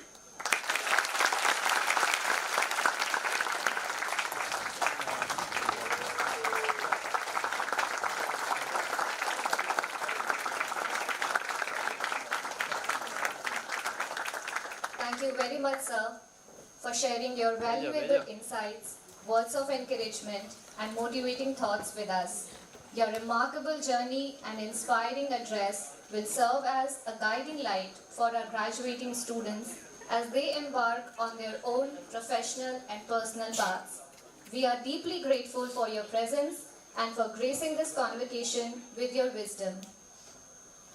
We now move on to one of the most awaited moments of this convocation, the presentation of gold and silver medals to our academic achievers, along with memento presentation sponsored by Narnix Technolabs Private Limited. Starting with the gold medals, sponsored by Canara Bank and the State Bank of India, they stand as a symbol of unwavering dedication, perseverance, and academic excellence. May I now request our chief guest, Air Marshal Shri Narmadeshwar Tiwari ji, and our Honorable Director, Professor Rajiv Shore, to kindly do the honors of presenting the gold medals.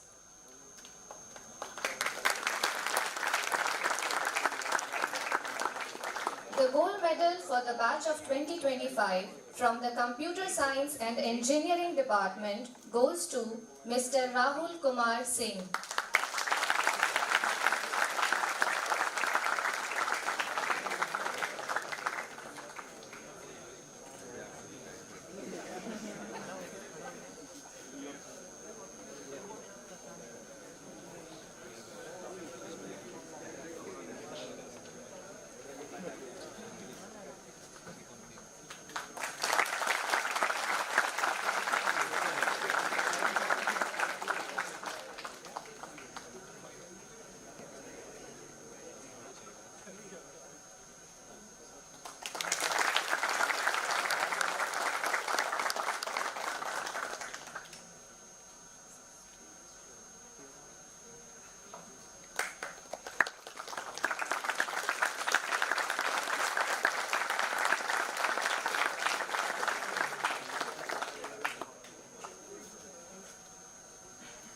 The gold medal for the batch of 2025 from the Electronics and Communication Engineering Department goes to Mr. Ajani Darshan.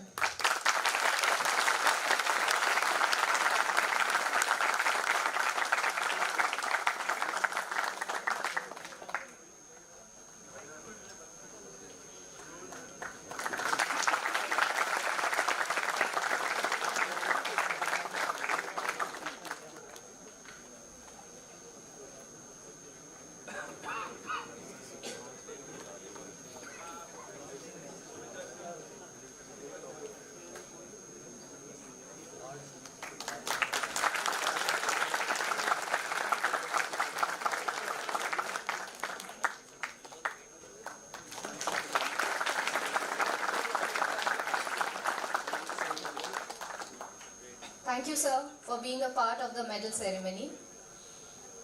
We now move on to the presentation of silver medals to our academic achievers, sponsored by the Narnix Technolabs Private Limited, to celebrate the hard work and brilliance demonstrated by our meritorious students. I now request our guest of honor, Dr. Shivkumar Kalyanaraman, and our Honorable Director, Professor Rajiv Shaurya, to kindly do the honors of presenting the silver medals.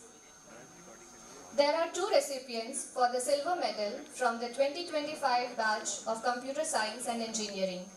I would like to first call upon Ms. Neha Shah from the Computer Science and Engineering Department to receive the silver medal.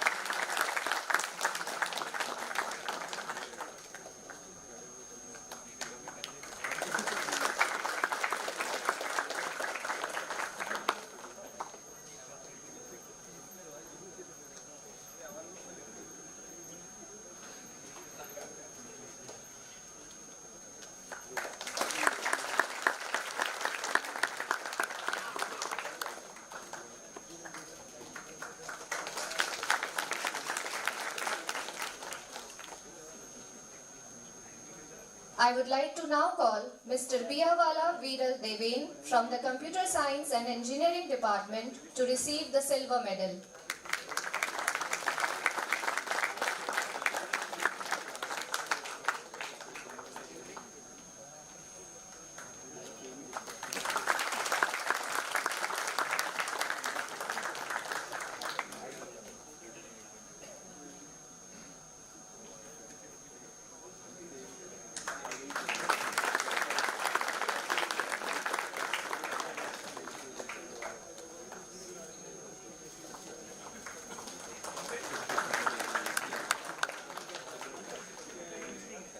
The silver medal for the batch of 2025 from the Electronics and Communication Engineering Department goes to Mr. Rohit Raj.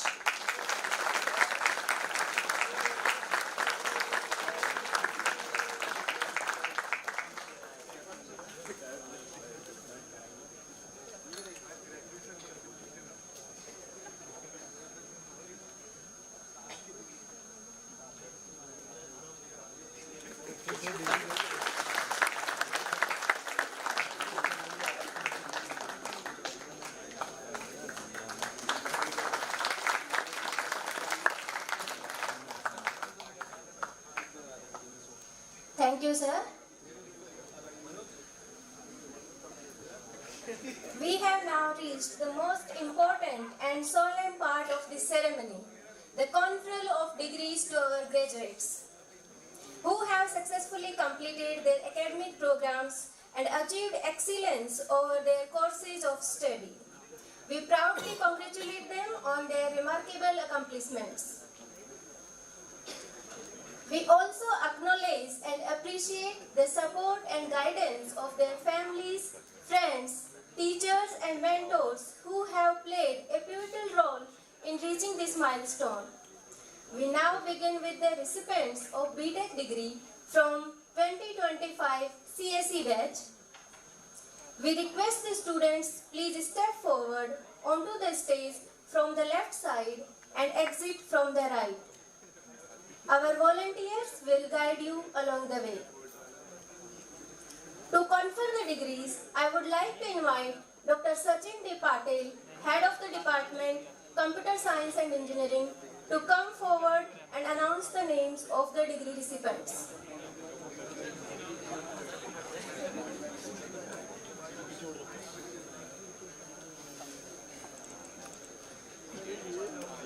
Yeah, so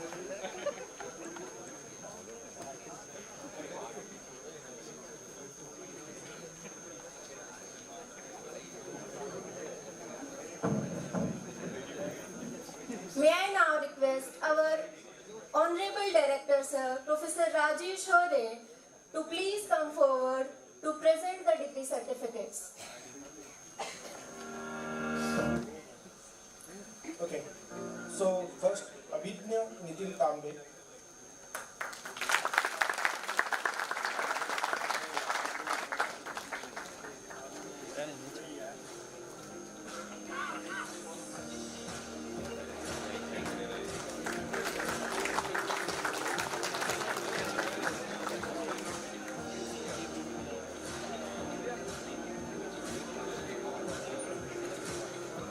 Abhilasha Subbe.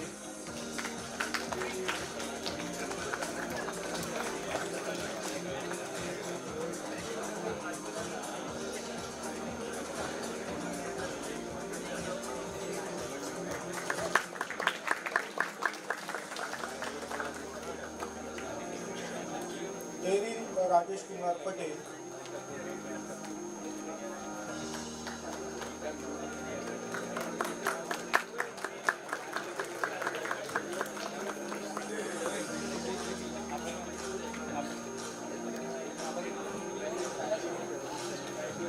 Akash Thapa.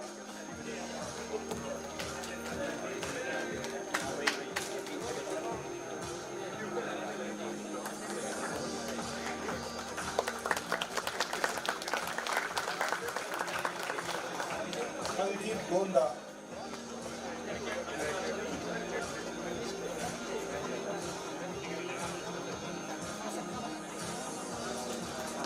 Ashmit Gupta.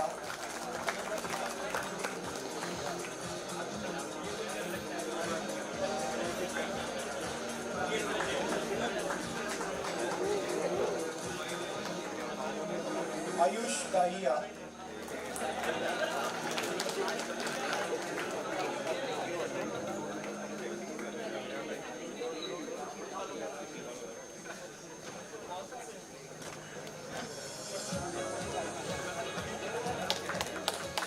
Swaroop Devanath.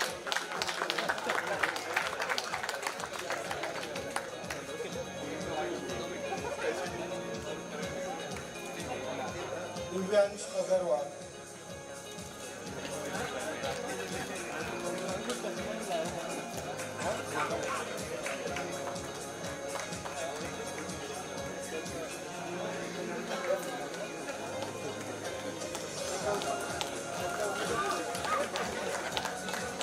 Gaurav Sawhney.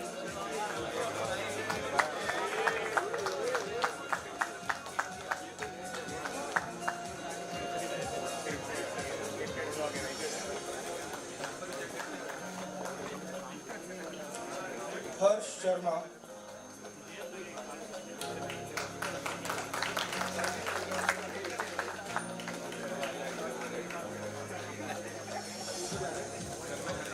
Harshit Panjwani.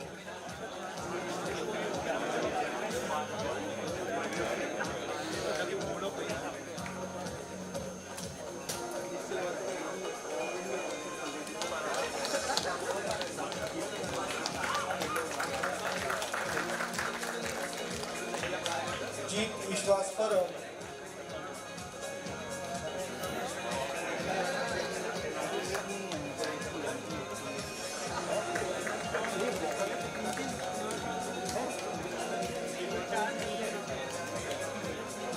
Jinesh Jain.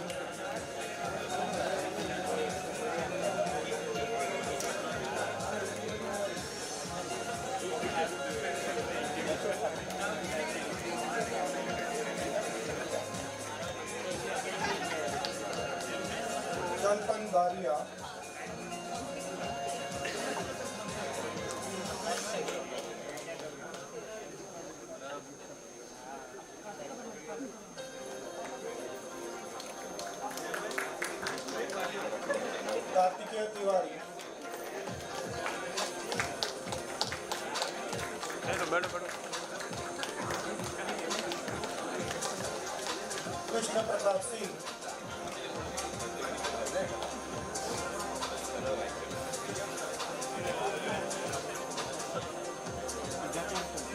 Rakesh Kumawat,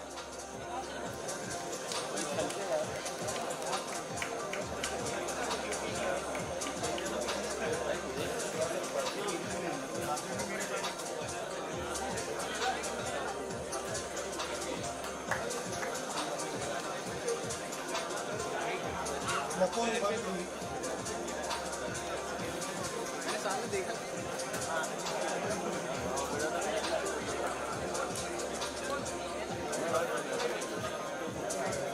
Jai Sri,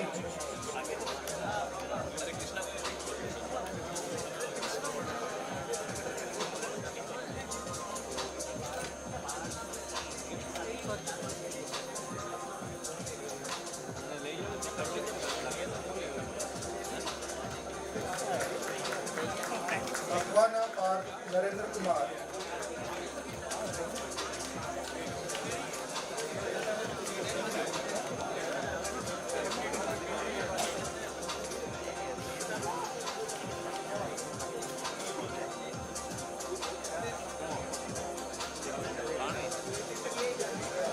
Prahad Sharma,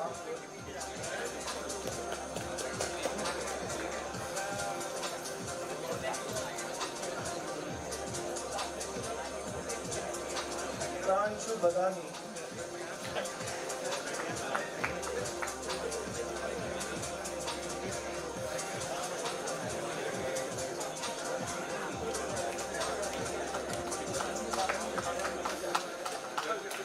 Purva Kumar Patel,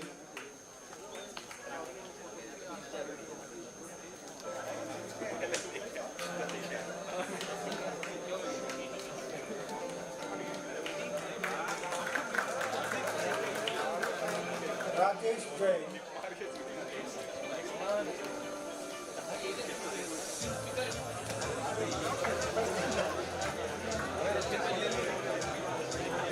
Rajneesh Karkant Pasi,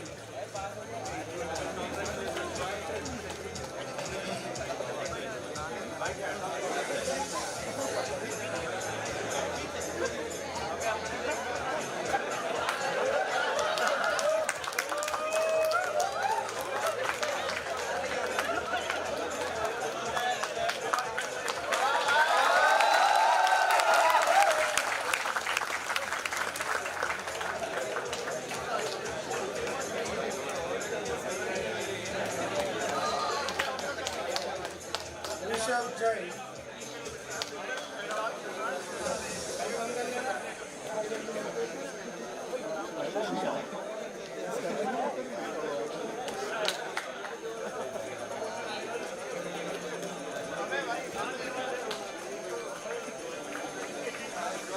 Ruchi Dale,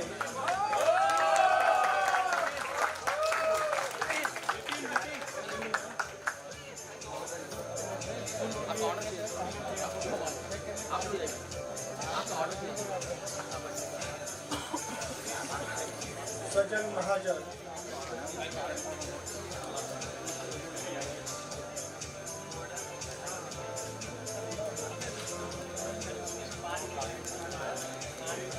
Shivam Sukotra,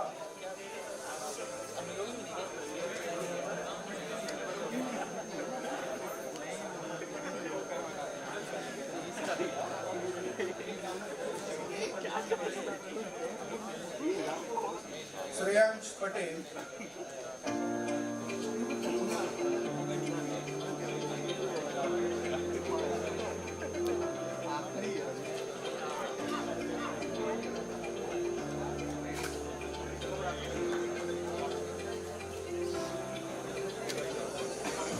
Patel Shyam Kumar Manoj Bhai,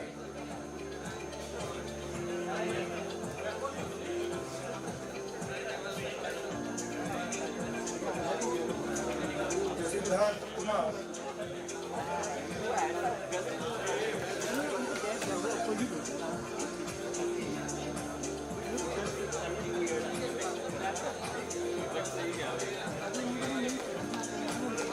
Philip Chand Jaiswal,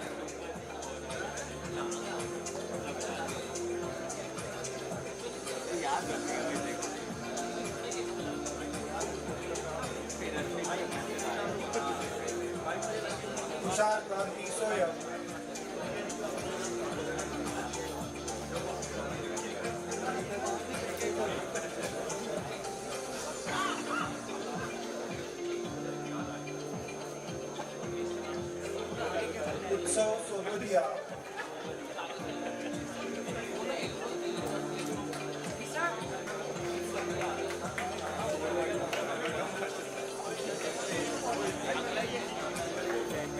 Akwana Vire Roshan Bhai.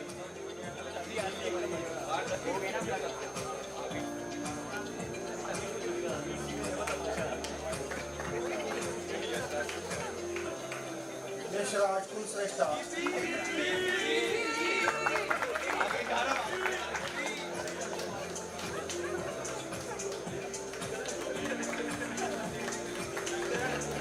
Sushant Bhattani.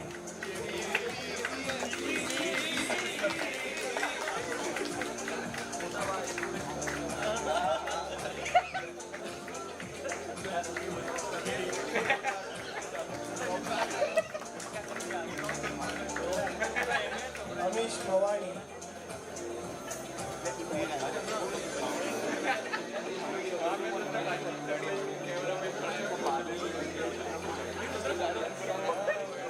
Amit Kumar Yadav.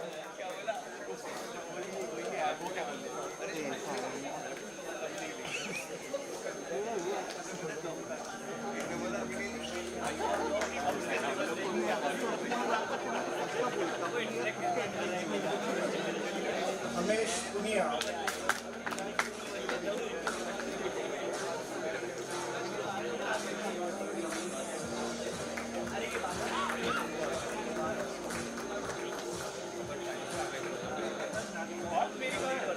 Ninja Sai Sesha Athai Chanakya.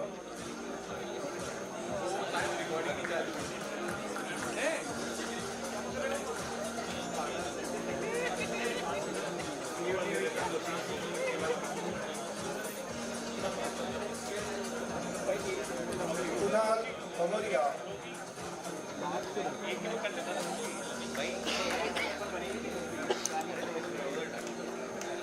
Vivek Chauhan.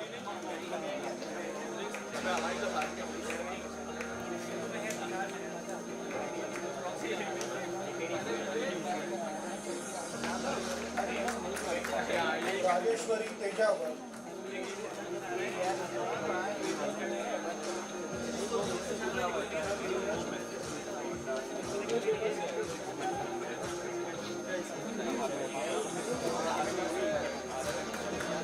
Hitesh Chaudhary.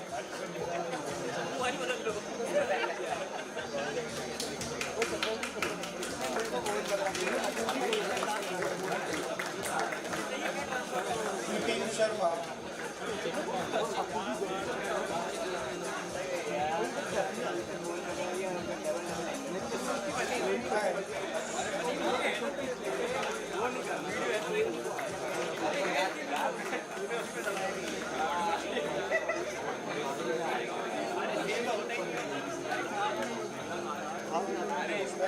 Shubham Rathod.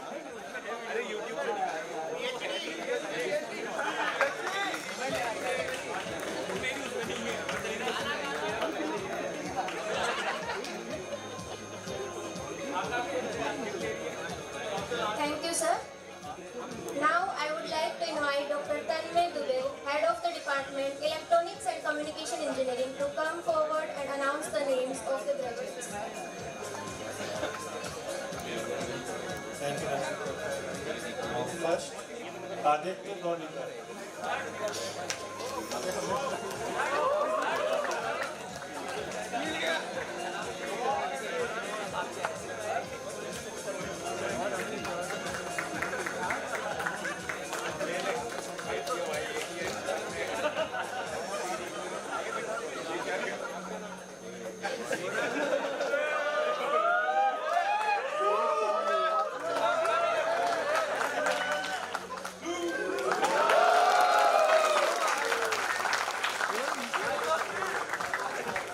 Aditya Sharma.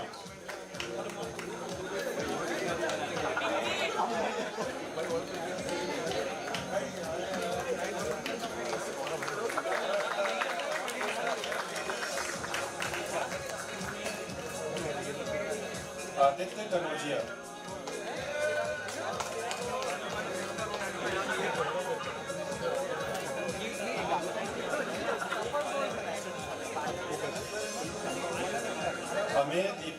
Magaitar.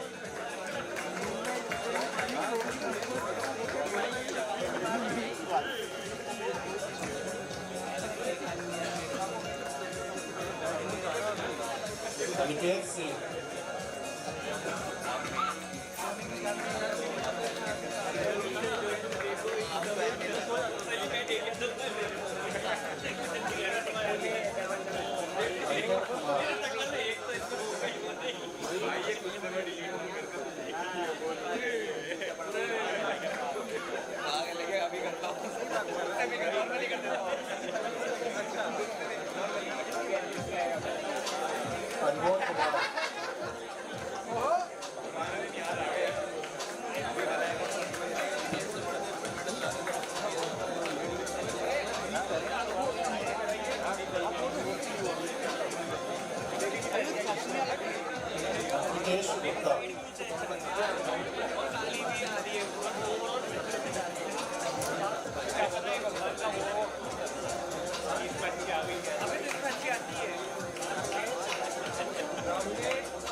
Sir, goal.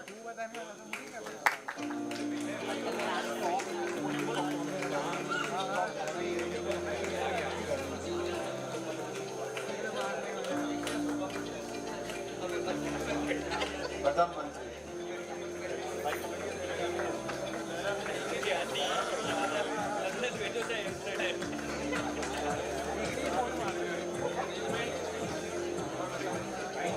Pankaj Mandal.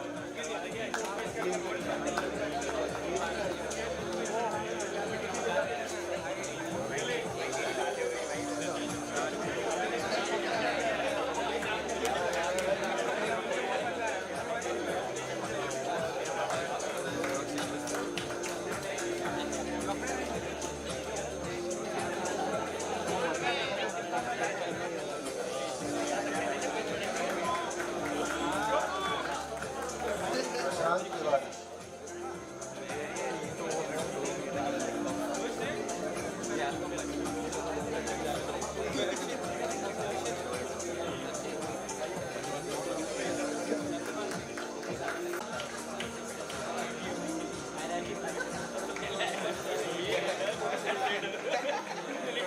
Sajal Saraf.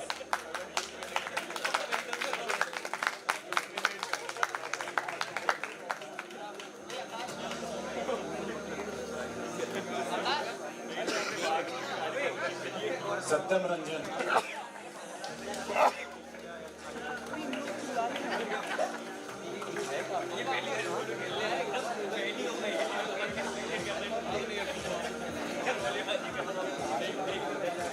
Saurabh Janji.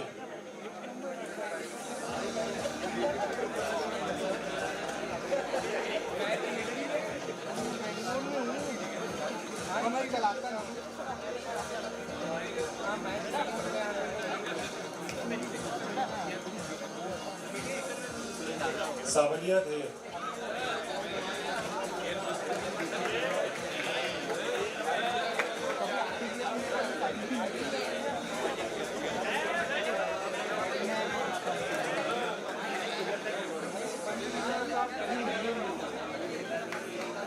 Shashank Dharania.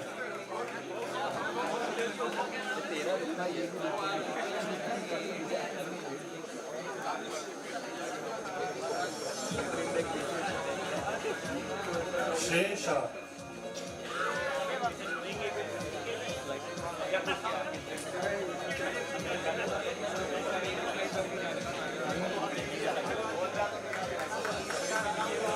Jeet Bharat Bhai Soni.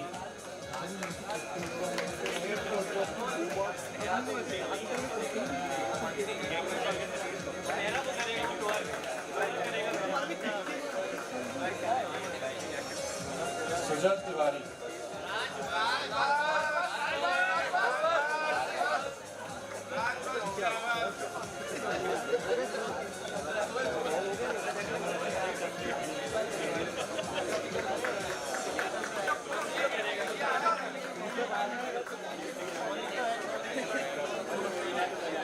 Swayam Behra.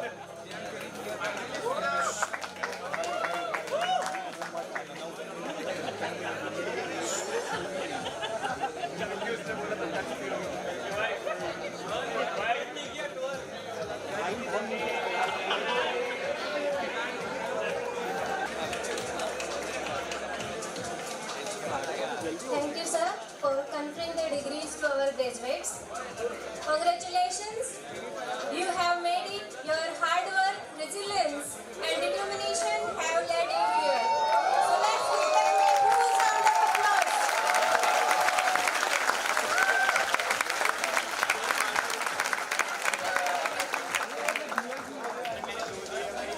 As the graduates stand on the threshold of a new chapter in their lives, it's now time to take a convocation pledge, a solemn commitment to uphold the values, integrity, and the responsibilities that come with the education they have received. I request Dr. Anand Pratap Singh to lead the graduates in reciting the convocation pledge. May I now request all the graduates to stand up for the convocation pledge.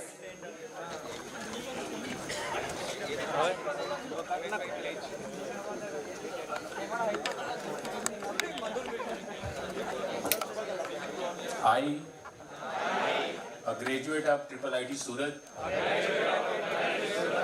hereby place that I shall always endeavor to be scrupulously honest in the discharge of my duties. I shall utilize my knowledge, experience and skills to the best of my ability for the service of society and of the country and for the glory of the institute.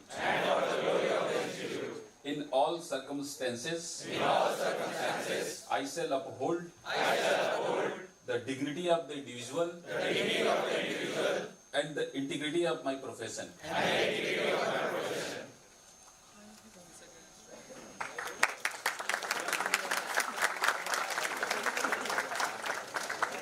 Thank you, sir. You may please be seated now.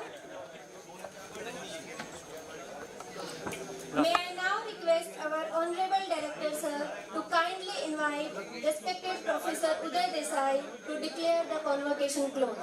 May I please request Professor Uday Desai to please declare the convocation closed. I declare the fourth convocation of IIIT Surat closed.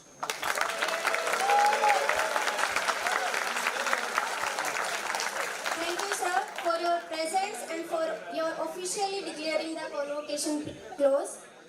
Now, to formally extend our gratitude, I would like to invite our Honorable Director, sir, to deliver the vote of thanks.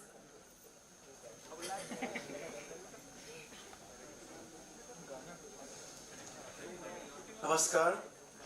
Respected Chief Guest of the fourth convocation of IIIT Surat, Air Marshal Narmadeshwar Tiwari, the Vice Chief of the Air Staff, Indian Air Force. Respected Guest of Honor, Dr. Shiv Kumar Kalyanraman, the Chief Executive Officer of the Anusandhan National Research Foundation in the country. Distinguished members of the Board of Governors of IIIT Surat. Distinguished members of the Senate of IIIT Surat. Distinguished dignitaries in the hall. Dear parents, faculty members, staff members, very dear students, ladies and gentlemen. It is my privilege and a real great honor to extend a very heartfelt vote of thanks on this momentous occasion of the fourth convocation of a wonderful institution, as was mentioned earlier, wonderful young startup institution, IIIT Surat. Ceremonies are an integral part of our culture, and today we've had a wonderful privilege of participating in the fourth convocation of this wonderful institution. On behalf of IIIT Surat, I would like to express my deep appreciation and immense gratitude to each and every one who have helped make today's event a truly memorable experience. Air Marshal Narmadeshwar Tiwari, whom I happen to know since my days in Bangalore in General Motors, it's close by and we used to meet there off and on, has very kindly graced the occasion, has a convocation program as the chief guest and delivered the convocation address despite his extremely hectic schedule. In fact, it was very hard to get the time of Air Marshal Tiwari and also of our Honorable Guest of Honor, but I think it's been very kind of them for having agreed to come here and be with all of us, particularly as students, and share the experiences. We are so grateful to Air Marshal that he accepted our invitation to be the chief guest, and we are privileged to have you here, sir, for the fourth convocation along with all of us. Your presence and address at the convocation will likely inspire and motivate our students to work on technical challenges relevant to the country today and to pursue exciting and challenging careers in the Indian Armed Forces. And I hope that some of our students, a small fraction of our students, later on a bigger fraction, land up taking careers in the Indian Armed Forces, which is Air Force, Navy, and Indian Army. I do know some of my students in IITs who are now going ahead with applying to the Indian Armed Forces, and I feel very proud about it. So I'm sure with time many of our students will join the Armed Forces. Listening to you will most certainly boost a student's confidence, encourage them to aim high, and guide them in making informed career choices. I would like to express my sincere and deep gratitude to our guest of honor, Dr. Shiv Kumar Kalyanraman, the CEO of Anusandhan National Research Foundation, for honoring us with his presence today. I've known Shiv, as we call him affectionately, for quite some time now, the days of IBM research, and I've seen how Shiv has led teams not only in India, but he's led global teams, whether it's India, US or Australia, and now of course he's been chosen by none other than the Prime Minister of the country to lead Anusandhan National Research Foundation. Your inspiring address, Dr. Shiv Kumar, has left a lasting impression on one and all, and your words will continue to guide our students as they embark on their careers in a world where technology is shaping the lives of each and every one of us as never before. Amidst the unprecedented pace of change around us, the need for research and development has never been more critical than today. Thank you, Dr. Shiv Kumar, for generously sharing your time and insights. Your contribution to this event has made it truly memorable, and we are deeply appreciative of your time and efforts. I would like to extend a heartfelt gratitude to our Honorable Board Member, Professor Uday Desai, also the Founding Director of IIT Hyderabad, for gracing us with his presence at the convocation ceremony. Sir, your visionary leadership has inspired all of us in IIIT Surat, and I can tell you that IIT Hyderabad has been very lucky to have you as their director for the first 10 years, and we are very fortunate to have you advise us and guide us continuously round the clock in IIIT Surat. Thank you for your time, your wisdom and your unwavering commitment to the growth of IIIT Surat. Your presence today is greatly appreciated by one and all. I extend my heartfelt thanks to the honorable members of the Board of Governors of IIIT Surat who could spare time and be with us today in spite of their extremely hectic schedule. IIIT Surat has greatly benefited from each and every member of the Board of Governors, and we're extremely fortunate to be guided by our very eminent members in the BOG. More specifically, I would like to convey a sincere thanks to the BOG members who could make it today and be present with us today. Shri Nitin Patel, who is the Executive Director, Gujarat Narmada Valley Fertilizers and Chemicals Limited. I must share with all that GNFC is an invaluable industry partner of IIIT Surat. And so we have 3 industry partners in Gujarat, and one of them is GNFC. Thank you so much, Nitin Patel ji, for your advice, guidance throughout the journey of IIIT Surat till date. A warm welcome, sincere thanks to also Ms. Asha Ramnarayan Dave, right over here. Asha ji is not only a social worker, trainer for entrepreneurship and women empowerment, Rashtriya Asha Manch in Surat, but I think she's also a thought leader. You know, there's one person I get WhatsApp messages around the clock every 2 days, and with her, curiosity and with her, deep awareness, every 2 days I'm getting messages, Rajiv, ye kar sakte hain Surat mein. Let us call those startups. Let us partner with these companies. And so I'm so indebted to you, ma'am, for sparing time. Whenever we call you, you're always there in the campus. So again, my deep gratitude. Special thanks to Professor C.D. Modhera, who's a professor at HAG, Department of Civil Engineering. I have to share that Professor Modhera has been extremely helpful. Any time we have a meeting or we want advice, we always, I remember calling him, and within no time, we'll get a response from Modhera ji. He's been helping us not only in shaping up our academics, but also in guiding us to finalize, crystallize our policies in all dimensions. So thank you so much, Professor Modhera. I also want to mention that this institute now works very closely with SVNIT, and I think that's the right way to go about it. And so with years down the line, we will find more and more partnership with SVNIT. Thank you so much, sir, for enabling that and making it happen. Special thanks to Professor Mainak Bandyopadhyay, who again needs no introduction. He's a very eminent member of the Board of Governors. Mainak ji is Scientific Officer H in the Institute of Plasma Research in Gandhinagar. Your insights, your deep scientific knowledge, are invaluable to us, and we are so grateful to you, Professor Mainak Bandyopadhyay. We do plan to work closely with Institute of Plasma Research now that we have a department of physical sciences, physics, the whole area around it. We do hope that in course of time, the relationship between IIIT Surat and Institute of Plasma Research will only grow. And I would encourage my faculty members to please take that, tap that deep relationship and take it forward. IIIT Surat is very fortunate to have a very eminent and diverse Senate with highly accomplished members from academia and industry, what I mentioned in my slides this morning. Now, I would like to remind you, the Senate plays a very important role in shaping the academia, the entire curriculum, the entire course structure. When we want to introduce new courses, new curricula, we want to change anything, it is the Senate that we approach and we go to. I'm very delighted to share that Mrs. Pamela Kumar is not only Professor of Practice at IIIT Surat, but she's also an honorable member of the Senate of IIIT Surat. Mrs. Kumar, I have to also thank you, ma'am, for, since you're an IISc Bangalore leading standards, 5G activities, you're one of the leaders in the country in 5G and 6G activities. Mrs. Kumar has been instrumental in ensuring many of our students in IIIT Surat are now going to IISc Bangalore. I don't want to name all the students, whether it's Sparsh Thakkar or other office colleagues.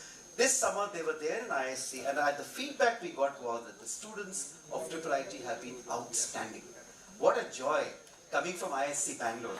And I think this is what each and every one of you has a potential to really, make a mark in your careers, as was mentioned by our eminent chief guest and guest of honor. So I'd like to sincerely thank Ms. Pamela Kumar for having spared your time to participate in this 4th convocation of IIIT Surat. The Senate members have been, as I said, all of them have been thought leaders, and we look forward to working closely with them, in fact, even more closely in course of time, because I can tell you one thing, that in course of the next 1 year, we are adding more programs. FinTech is one of them. So we are thinking of an MTech in FinTech, and maybe something in biological sciences. So we will seek advice from the Senate and the board members going forward. I would like to express our deep gratitude to the Secretary of Ministry of Education, Government of India, for granting consent to conduct the 4th convocation. We are deeply thankful to all the officials of the Ministry of Education for their continuous support. In fact, Bhandarkar ji, our Deputy Registrar Admin, and Savani ji, our Deputy Registrar Finance, I do work closely with them. They are an integral, critical part of this campus. And I think there is no trip of mine in MOE when Bhandarkar ji will not tell me, you have to meet Mr. A, Mr. B, Mr. C, because we have very good connections and relationship with the ministry. But specifically, I would like to thank, I mentioned this to our honorable board members many times, my special thanks to Ms. Soumya Gupta, the Joint Secretary of the Ministry of Education. Ma'am is the lead for all the IITs, NITs and IIITs. So, you may not know, but all the directors of NITs, IITs and IIITs, formally they are under Mrs. Soumya Gupta. And there is no month that I don't meet her. And now, as I said, the joke is, oh, Rajiv phir aa gaya. And I said, yes, I need your advice, because we're growing, we're a startup, so I need your advice more and more. But they're very happy, and they give time wherever I go. And the last I met them was last week or 10 days ago, and they were very, very kind. They couldn't make it here today, but they've expressed great appreciation and congratulations to all the students. And the other person I'd like to thank is Sri Priyank Chaturvedi, who is the Deputy Secretary of Ministry of Education. Priyank ji is on the Board of Governors of IIIT Surat. He's extremely proactive, a very, very kind person. I actually land up spending hours with him. So when I tell him, sir, mere ko 10 minutes chahiye, that becomes 1 hour. And when I leave, he says, sir, please, what time ho gaya, ghanta ho gaya. So I think I'm very grateful to the ministry for sparing so much time for one institute, that is IIIT Surat. The credit goes to each and every one of you in this room. The institute is indebted to the Chief Minister of Gujarat, Honorable Chief Minister Ji, was supposed to come. We are thinking of inviting them for the formal Bhumi Pujan. We will keep you informed. Honorable Education Minister, the Chief Secretary, and all the officials of the Government of Gujarat for their kind support. I've had the personal pleasure of meeting the Honorable Chief Secretary, Sri Pankaj Joshi Ji, a very kind person, alumnus of IIT Delhi, such a visionary that a lot of our work, help we are getting from the Chief Secretary of the State of Gujarat. Special thanks to our 3 industry partners, Gujarat Narmada Valley Fertilizers and Chemicals Limited, Sri Nitin ji is here, Gujarat Gas Limited and Gujarat Informatics Limited, for not only their invaluable guidance and generous support, but also financial support. We are funded by the central government, state government, and our 3 giant industry partners in Gujarat. Thank you so much, sir, for making it happen. My sincere thanks to the esteemed guests sitting in the hall who have taken time out from their very busy schedule to participate in this ceremony. And I was very clear, I will go to mention in each and every one of them who are here. If I have missed out some, my apologies, but I don't think I have. My deep gratitude to Ms. Tulika Pandey. Scientist G and Group Head, Ministry of Electronics and Information Technology, Government of India. I worked with ma'am for many years, I would say decades now, and she's one person who is so enthusiastic and energetic that with time, and ma'am is also coming to, in fact, this is your first trip to IIIT Surat. She did address the second year BTECs. With time, we hope that Mrs. Tulika Pandey will come here more often and guide us in not only the government projects, but even in other important areas, that we could work with you in the Ministry of Electronics and Information Technology. My special thank you ma'am. My special thanks to Mrs. Rajni Moona, who's come all the way from IIT Gandhinagar. She's also a part of IIT Bombay. Mrs. Moona has been extremely proactive. In fact, she's helping us not only in shaping our overall curriculum, but I think it is primarily because of Mrs. Moona's effort that so many faculty members from IIT Gandhinagar are coming here, almost every week or every fortnight. And I think we are very grateful to you. As you all may or may not know that tomorrow and day after, for the first time in Surat, we are having the induction program or the orientation program for the first years. It wasn't there earlier. So 4th years, unfortunately, passing out. But first year, I'm going to have the pleasure of listening to thought leaders. No academics, no teaching, but everything but teaching. And Mrs. Rajni Moona, along with Mrs. Pamela Kumar, are going to be addressing our first years. As I told you, the numbers are huge, almost 270 plus students. So thank you so much, Mrs. Moona, for your intense partnership and collaboration with IIIT Surat. My special thanks to Mr. Kishore Narang, Principal Design Strategist and Architect, Narnix Technologies Private Limited. Kishorji and his colleague have come all the way from New Delhi. You know, all of these people are extremely busy, but they are here only for IIIT Surat, for all of you, for all of us. And I think we have to be very grateful. Kishorji has been very generous. He is also sponsoring awards. In fact, the silver medalist was sponsored by Kishorji. And soon you will, in a short while from now, we're going to award all our well-rounded students who are, all-rounders in different clubs. We're going to call you on the stage.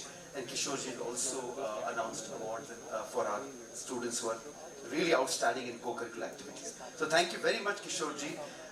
My special thanks to Mr. Ashish Sharma, who's a co-founder of Perspective International. Now Ashish and I are good friends. I knew him from my days in IIT Delhi. He was in the Australian High Commission, so he's a very important person, by the way. He knows Australia. He knows everybody in Australia. So Ashish was in the High Commission, and we used to meet him a lot in get-togethers and parties. And then Ashish has a startup now. So like our students, he has a startup where he's trying to really nurture excellence in the country of connecting institutes like us with other top universities outside India. So thanks to him, we are now hopefully going to partner with Australia, with the UK, and we are working very closely with the dual degrees. Honorable members of the Board of Governors know that. So the dual degree means 2 years in India, 2 years abroad. We are working on it, looking at the contours. Thanks, Ashish, for all your help and coming all the way from New Delhi. My very special thanks to Mr. Kuldeep Singh. Kuldeep is very you are very famous in Bangalore. He's one of the top event management person in Bangalore. Very humble though. He runs an event management company, and everybody knows him. IIT professors, directors, IIIT professors, they know him and they say, "Sir ji, aapke bina kaam nahi hoga." In advising all the events in Bangalore and in the country actually. He runs a company called 411 Communications. And when I asked Kuldeep, but you're coming all the way here? He said, yes, I just want to be a part of this conversation. So this is the energy that we have in the country, that people just want to come because they want to be part of us, part of all of you. So sincere thanks to all who are here. We are extremely grateful to our sponsors, Canara Bank, SBI, and again Kishore Narnikji from Narnix Techno Labs. A very special thanks to Mr. KB Anand, who is a DGM and Regional Head of Canara Bank. Ms. Rini Singh, Assistant General Manager from State Bank of India. We work very closely with Canara Bank and State Bank of India. And they have sponsored our gold medalists. Very grateful to them and Kishorji, who sponsored our silver medalists. Now, I told Madarkarji and I told my team that with time, their entire event will be sponsored. So today I'm declaring the next convocation, the entire convocation will be sponsored with industry nearby. So that's something that we must do it. We all must run it like a startup, right? So announcing today that next convocation, everything will come from startups around us. And we make it happen. But thank you so much, Canara Bank, State Bank of India, and Narnix Techno Labs in New Delhi. Your participation has added immense value and significance to this special occasion, and we look forward to working with all of you for many, many years to come. It is very heartening to see many parents in the hall today. We would like to thank the parents who've come all the way from different parts of this country from their home base to participate in the 4th convocation ceremony of IIIT Surat. We hope that our association with our alumni, from now you are an alumni. Isn't it nostalgic, but you're an alumni. You will continue, hope you will continue to work with us, to be with us in meaningful ways in years to come. As my eminent guest of honor and chief guest mentioned, that you have a very important role. You will together shape the mind of the youngsters. So we can only request you, but it is your campus. You can come anytime. In the new campus, we have guest houses. You can stay anytime when you come when the campus is ready. So please remember, there is no bigger joy in this world than to motivate or mentor the youngsters. There is no bigger joy. You will realize it yourself. So the doors of IIIT Surat are always open to our alumni and to the parents. This is your institution. Please come anytime. My deep gratitude to the officials of the Surat Municipal Corporation for generously providing the hall for this convocation. They have been very kind. It's not easy to get this hall. It is in very high demand, but Sunday, so we were lucky, but weekdays it's almost impossible. So thanks to SMC for providing this hall. This is a good opportunity to thank all my colleagues who worked tirelessly to make this program truly memorable. A special thanks to all my amazing faculty members, my administrative staff members, particularly our Deputy Registrar Finance, Deputy Registrar Administration, and all my my staff colleagues for their extremely high energy. Special thanks to our highly energetic student volunteers for their splendid efforts throughout the last few months. This event is half a day event. Planning is almost 2 months. It's an intense planning because we don't want to make any mistake. We want it to be flawless. Hopefully it'll be flawless, right? So thanks to each and every one. It has been a shining example, as was mentioned by the chief guest so eloquently. This is one shining example of great teamwork from day one. And I am absolutely indebted to all my colleagues in IIIT Surat and students from the innermost depths of my heart. As I said, nothing good happens in the world without wonderful team. I am one person, I'm an enabler, but the credit goes to each and every member of my team. Even the ladies who clean the campus and they do a great job, we normally, all of us thank them. And they smile. So they're doing a great job. Imagine what happens if the people who clean don't come, campus won't run. Everybody has an important role. Everybody is important. That's exactly what was mentioned by our honorable chief guest and guest of honor. A heartfelt thanks finally to everyone and anyone who contributed, both big and small, to the success and smooth conduct of this function. Your efforts are deeply appreciated. As we grow in both quality and numbers, I hope that the 4th convocation spawns several new partnerships and collaborations and is remembered by one and all for years to come. Now we have lunch break. Will be announced by my colleagues, faculty members. During the lunch, it's your lifetime opportunity. I'm telling you, it's a lifetime opportunity to meet anyone and everyone in this room, including our eminent guests, Board of Governors, Senate members, and to interact with them. This is an opportunity of a lifetime. As I wind up, I'm reminded of a beautiful poem that we all used to, in DPSR Kippan, where I'm from. Every morning, this poem by Nobel laureate Rabindranath Tagore ji used to be recited. And I think it's so apt today. Where the mind is without fear and the head is held high, where the knowledge is free and where the world has not been broken up into fragments by narrow domestic walls, where words come out from the depths of truth, where tireless striving stretches its arms towards perfection, where the clear stream of reason has not lost its way into the dreary desert sand of dead habits, where the mind is led forward by thee into ever-widening thought and action, into that heaven of freedom, my Father, let my country awake. Let us strive together to build a great institution that embodies this spirit, as so nicely penned by Nobel laureate Rabindranath Tagore. Fearless in thought, boundless in knowledge, and committed to innovation, together through deep and long-term partnerships with reputed academic institutions, industrial organizations, startups across the globe, we shall create new horizons and achieve great heights in the years to come. I express my gratitude to God Almighty, as always, for bestowing His blessings on today's event, and I thank each and every one of you for being here with us today. Thank you all once again. Jai Bharat, Jai Hind.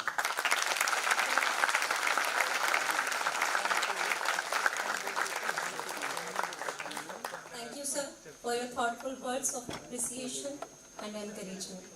We are truly grateful for your constant guidance and unwavering support. Carrying forward this spirit, we now move to a very special segment dedicated to celebrating excellence beyond academics. This year, we are proud to introduce co-curricular awards that recognize students not only for their academic achievements, but also for their co-curricular pursuits, balance, and compassion. The first award of this segment is the All-Round Performance Award. This year, we dedicate this award to the memory of our dear student, Prabhat Mishra. Prabhat Mishra was a bright and compassionate student who touched the lives of everyone around him. His dedication, humbleness, and positive spirit continue to inspire our college community. Now I request Professor Uday Desai and Dr. Kaustubh Dongre to kindly come forward and present this award. The All-Round Performance Award goes to Ms. Abhilasha Supe.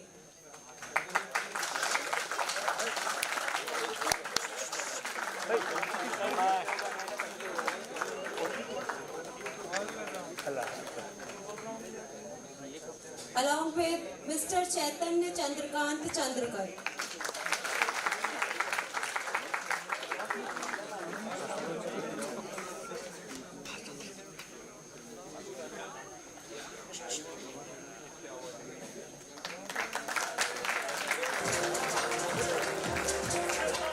Next we have the Outstanding Contribution Award in coding related activities to honor exceptional problem solving skills and programming excellence. This award goes to Mr. Gagandeep Bharadwaj, Mr. Karthikeya Tiwari and Mr. Rutvik Dhale.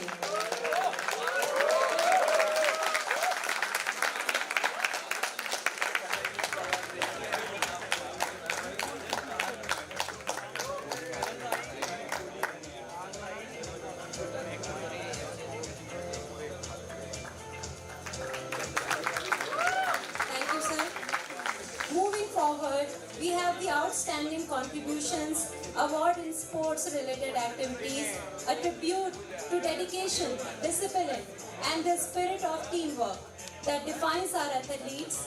I request Shri Nitin Patel ji along with Dr. Kaustubh Dongre to kindly come forward and present this award.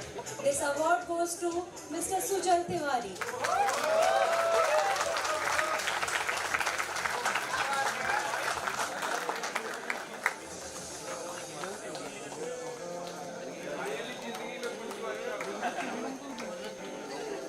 Thank you, sir. The next award in this segment is the Outstanding Contribution Award in Robotics-related activities, recognizing innovation and creativity in building intelligent systems.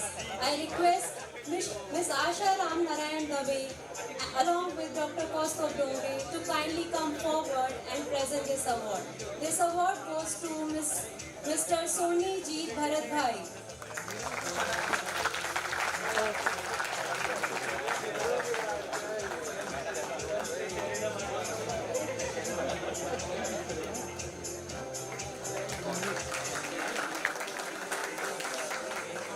Thank you, ma'am. Further, to celebrate the vision, courage, and the spirit of innovation in creating opportunities, we have the Outstanding Contribution Award in Entrepreneurship-related activities. I request Professor C.D. Modera to kindly come forward and present this award. This award goes to Mr. Patel Pur Kumar Mahesh Kumar.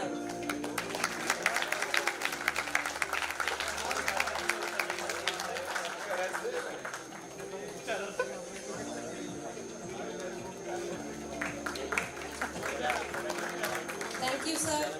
Celebrating creativity, talent, and artistic expression is the Outstanding Contribution Award in cultural-related activities. I request Dr. Menak Bandyopadhyay to kindly come forward and present this award.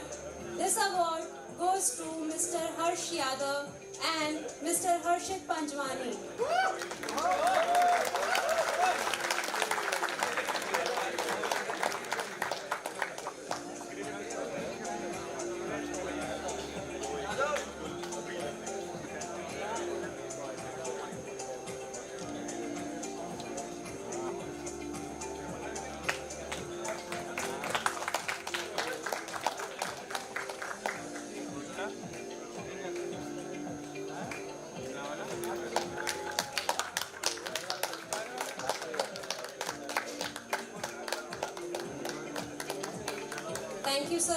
Next, we have the Outstanding Contributions Award in Design-related activities to honor innovation, imagination, and creativity in visual and structural thinking.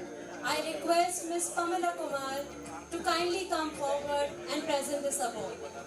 This award goes to Mr. Swayam Behera.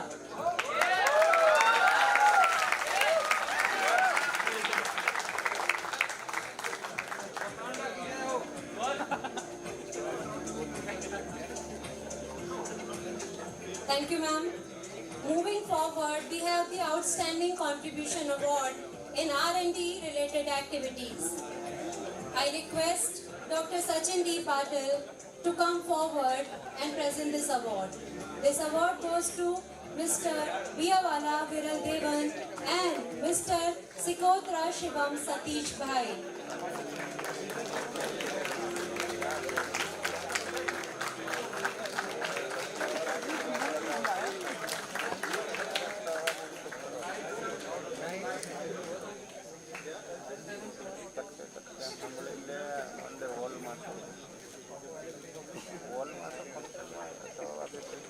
Thank you so much, sir. Last but not the least, we have the Outstanding Contribution Award in project-related activities. This award goes to Mr. Rahul Kumar Singh and Mr. Sahil Kumar, but they couldn't make it to attend this ceremony. We congratulate him on their academic endeavor.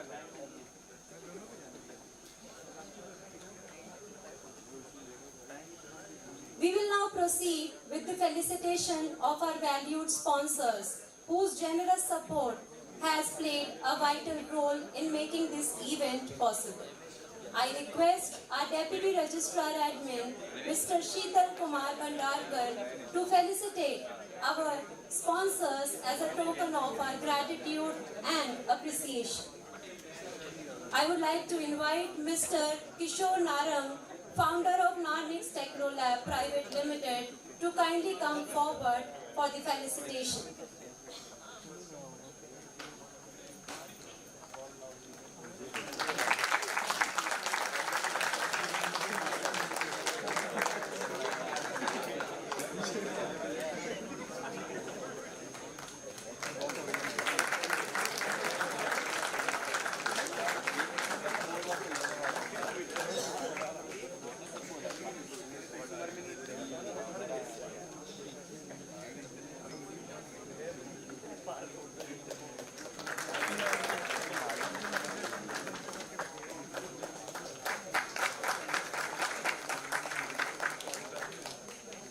Now I invite Mr. Anand KB, Deputy General Manager and Regional Head, Canara Bank, to kindly come forward for the felicitation.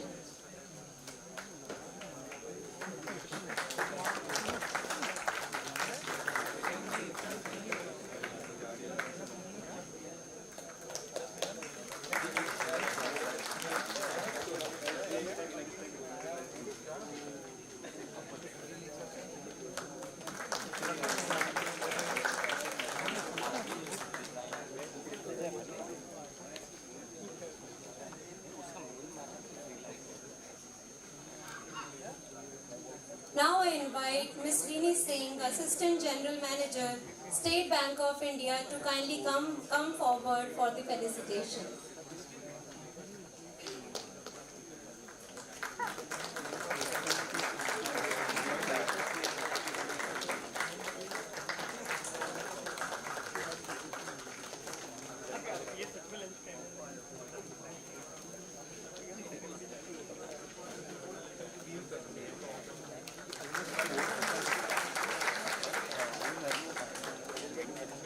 Thank you. Thank you to all our sponsors for their constant encouragement and support. We will now proceed with the felicitation of our esteemed dignitaries. I request our Honorable Director, Professor Rajiv Shore, to present the shawl to our guest of honor, Dr. Shiv Kumar Kalyanaraman, with our heartfelt gratitude and appreciation.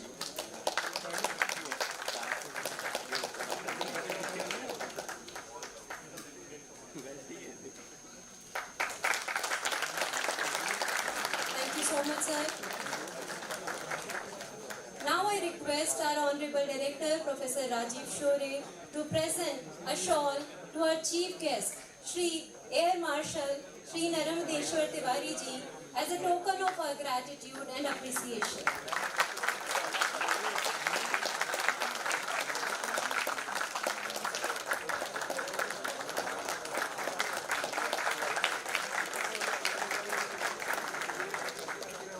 Thank you so much, sir. Moving ahead, I request Mr. Kishore Narang, founder of Narnix Techno Private Limited, to present the memento to our guest of honor, Dr. Shiv Kumar Kalyanaraman.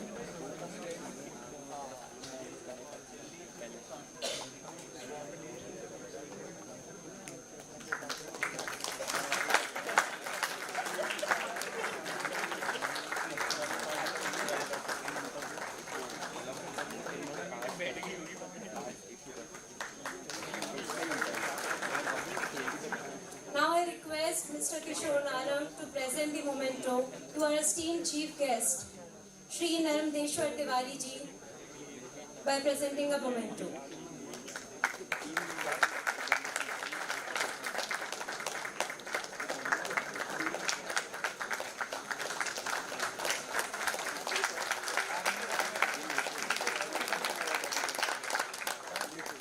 Now I request Mr. Kishore Narang to present the memento to the esteemed member of Board of Governors of the Institute of IIIT, Professor Uday Desai.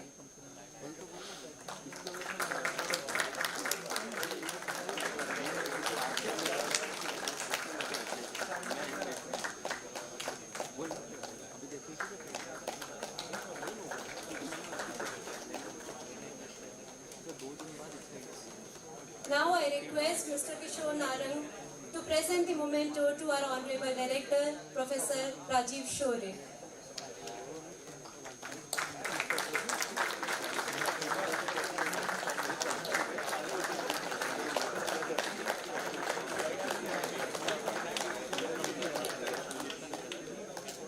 Before I go away, let me share a brief background of this logo. You see this pen, this is a cosmic pen we call it. You must have heard of Atlas, he's the symbol of physical power of the human being. He said, give me something to put my foot on and I'll shake the earth, I'll move the earth. This is a symbol of humans' mental power, or you can say willpower, that if you have the will, what is on earth, you can play with the planets and stars. So it's just for all the engineers.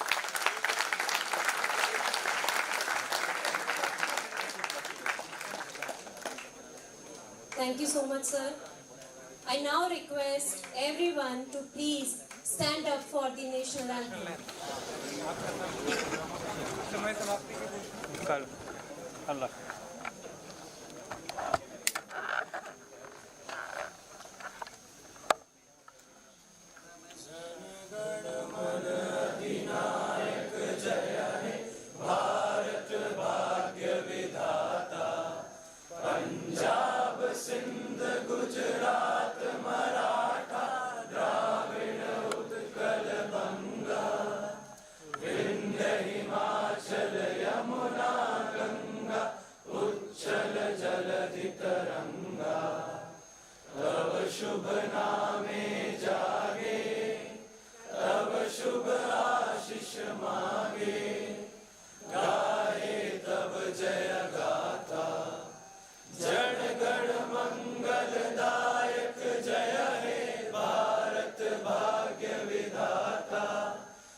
I request everyone to please remain standing as the academic procession departs.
स्वस्ति न इंद्रो वृद्धश्रवाः स्वस्ति नः पूषा विश्ववेदाः स्वस्ति नस्ताक्ष्मो अरिष्टनेमिः स्वस्ति no बृहस्पतिर्दधातु ॐ शान्ति शान्ति शान्तिः ॐ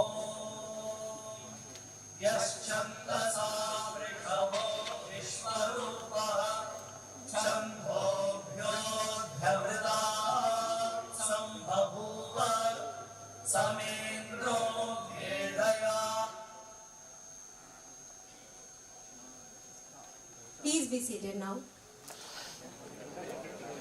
Ladies and gentlemen, before we conclude the ceremony, we now move to the group photo session, a moment to capture this day of pride and achievements.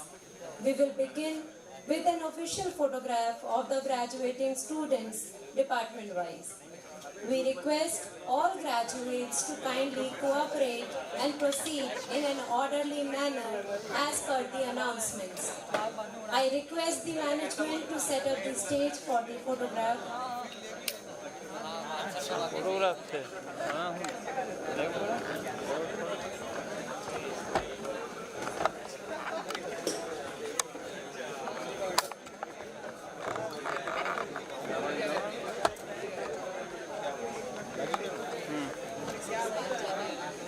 नहीं 2 minute को અહીંયા લઈ લેજો મેં એક ફોન આવ્યો છે મારો જે હવે ક્યાં પતી ગયો હવે હું ફોટોગ્રાફ કરવાનો બંધ કરી દઉં ચાલો નસીબ જ હારો છે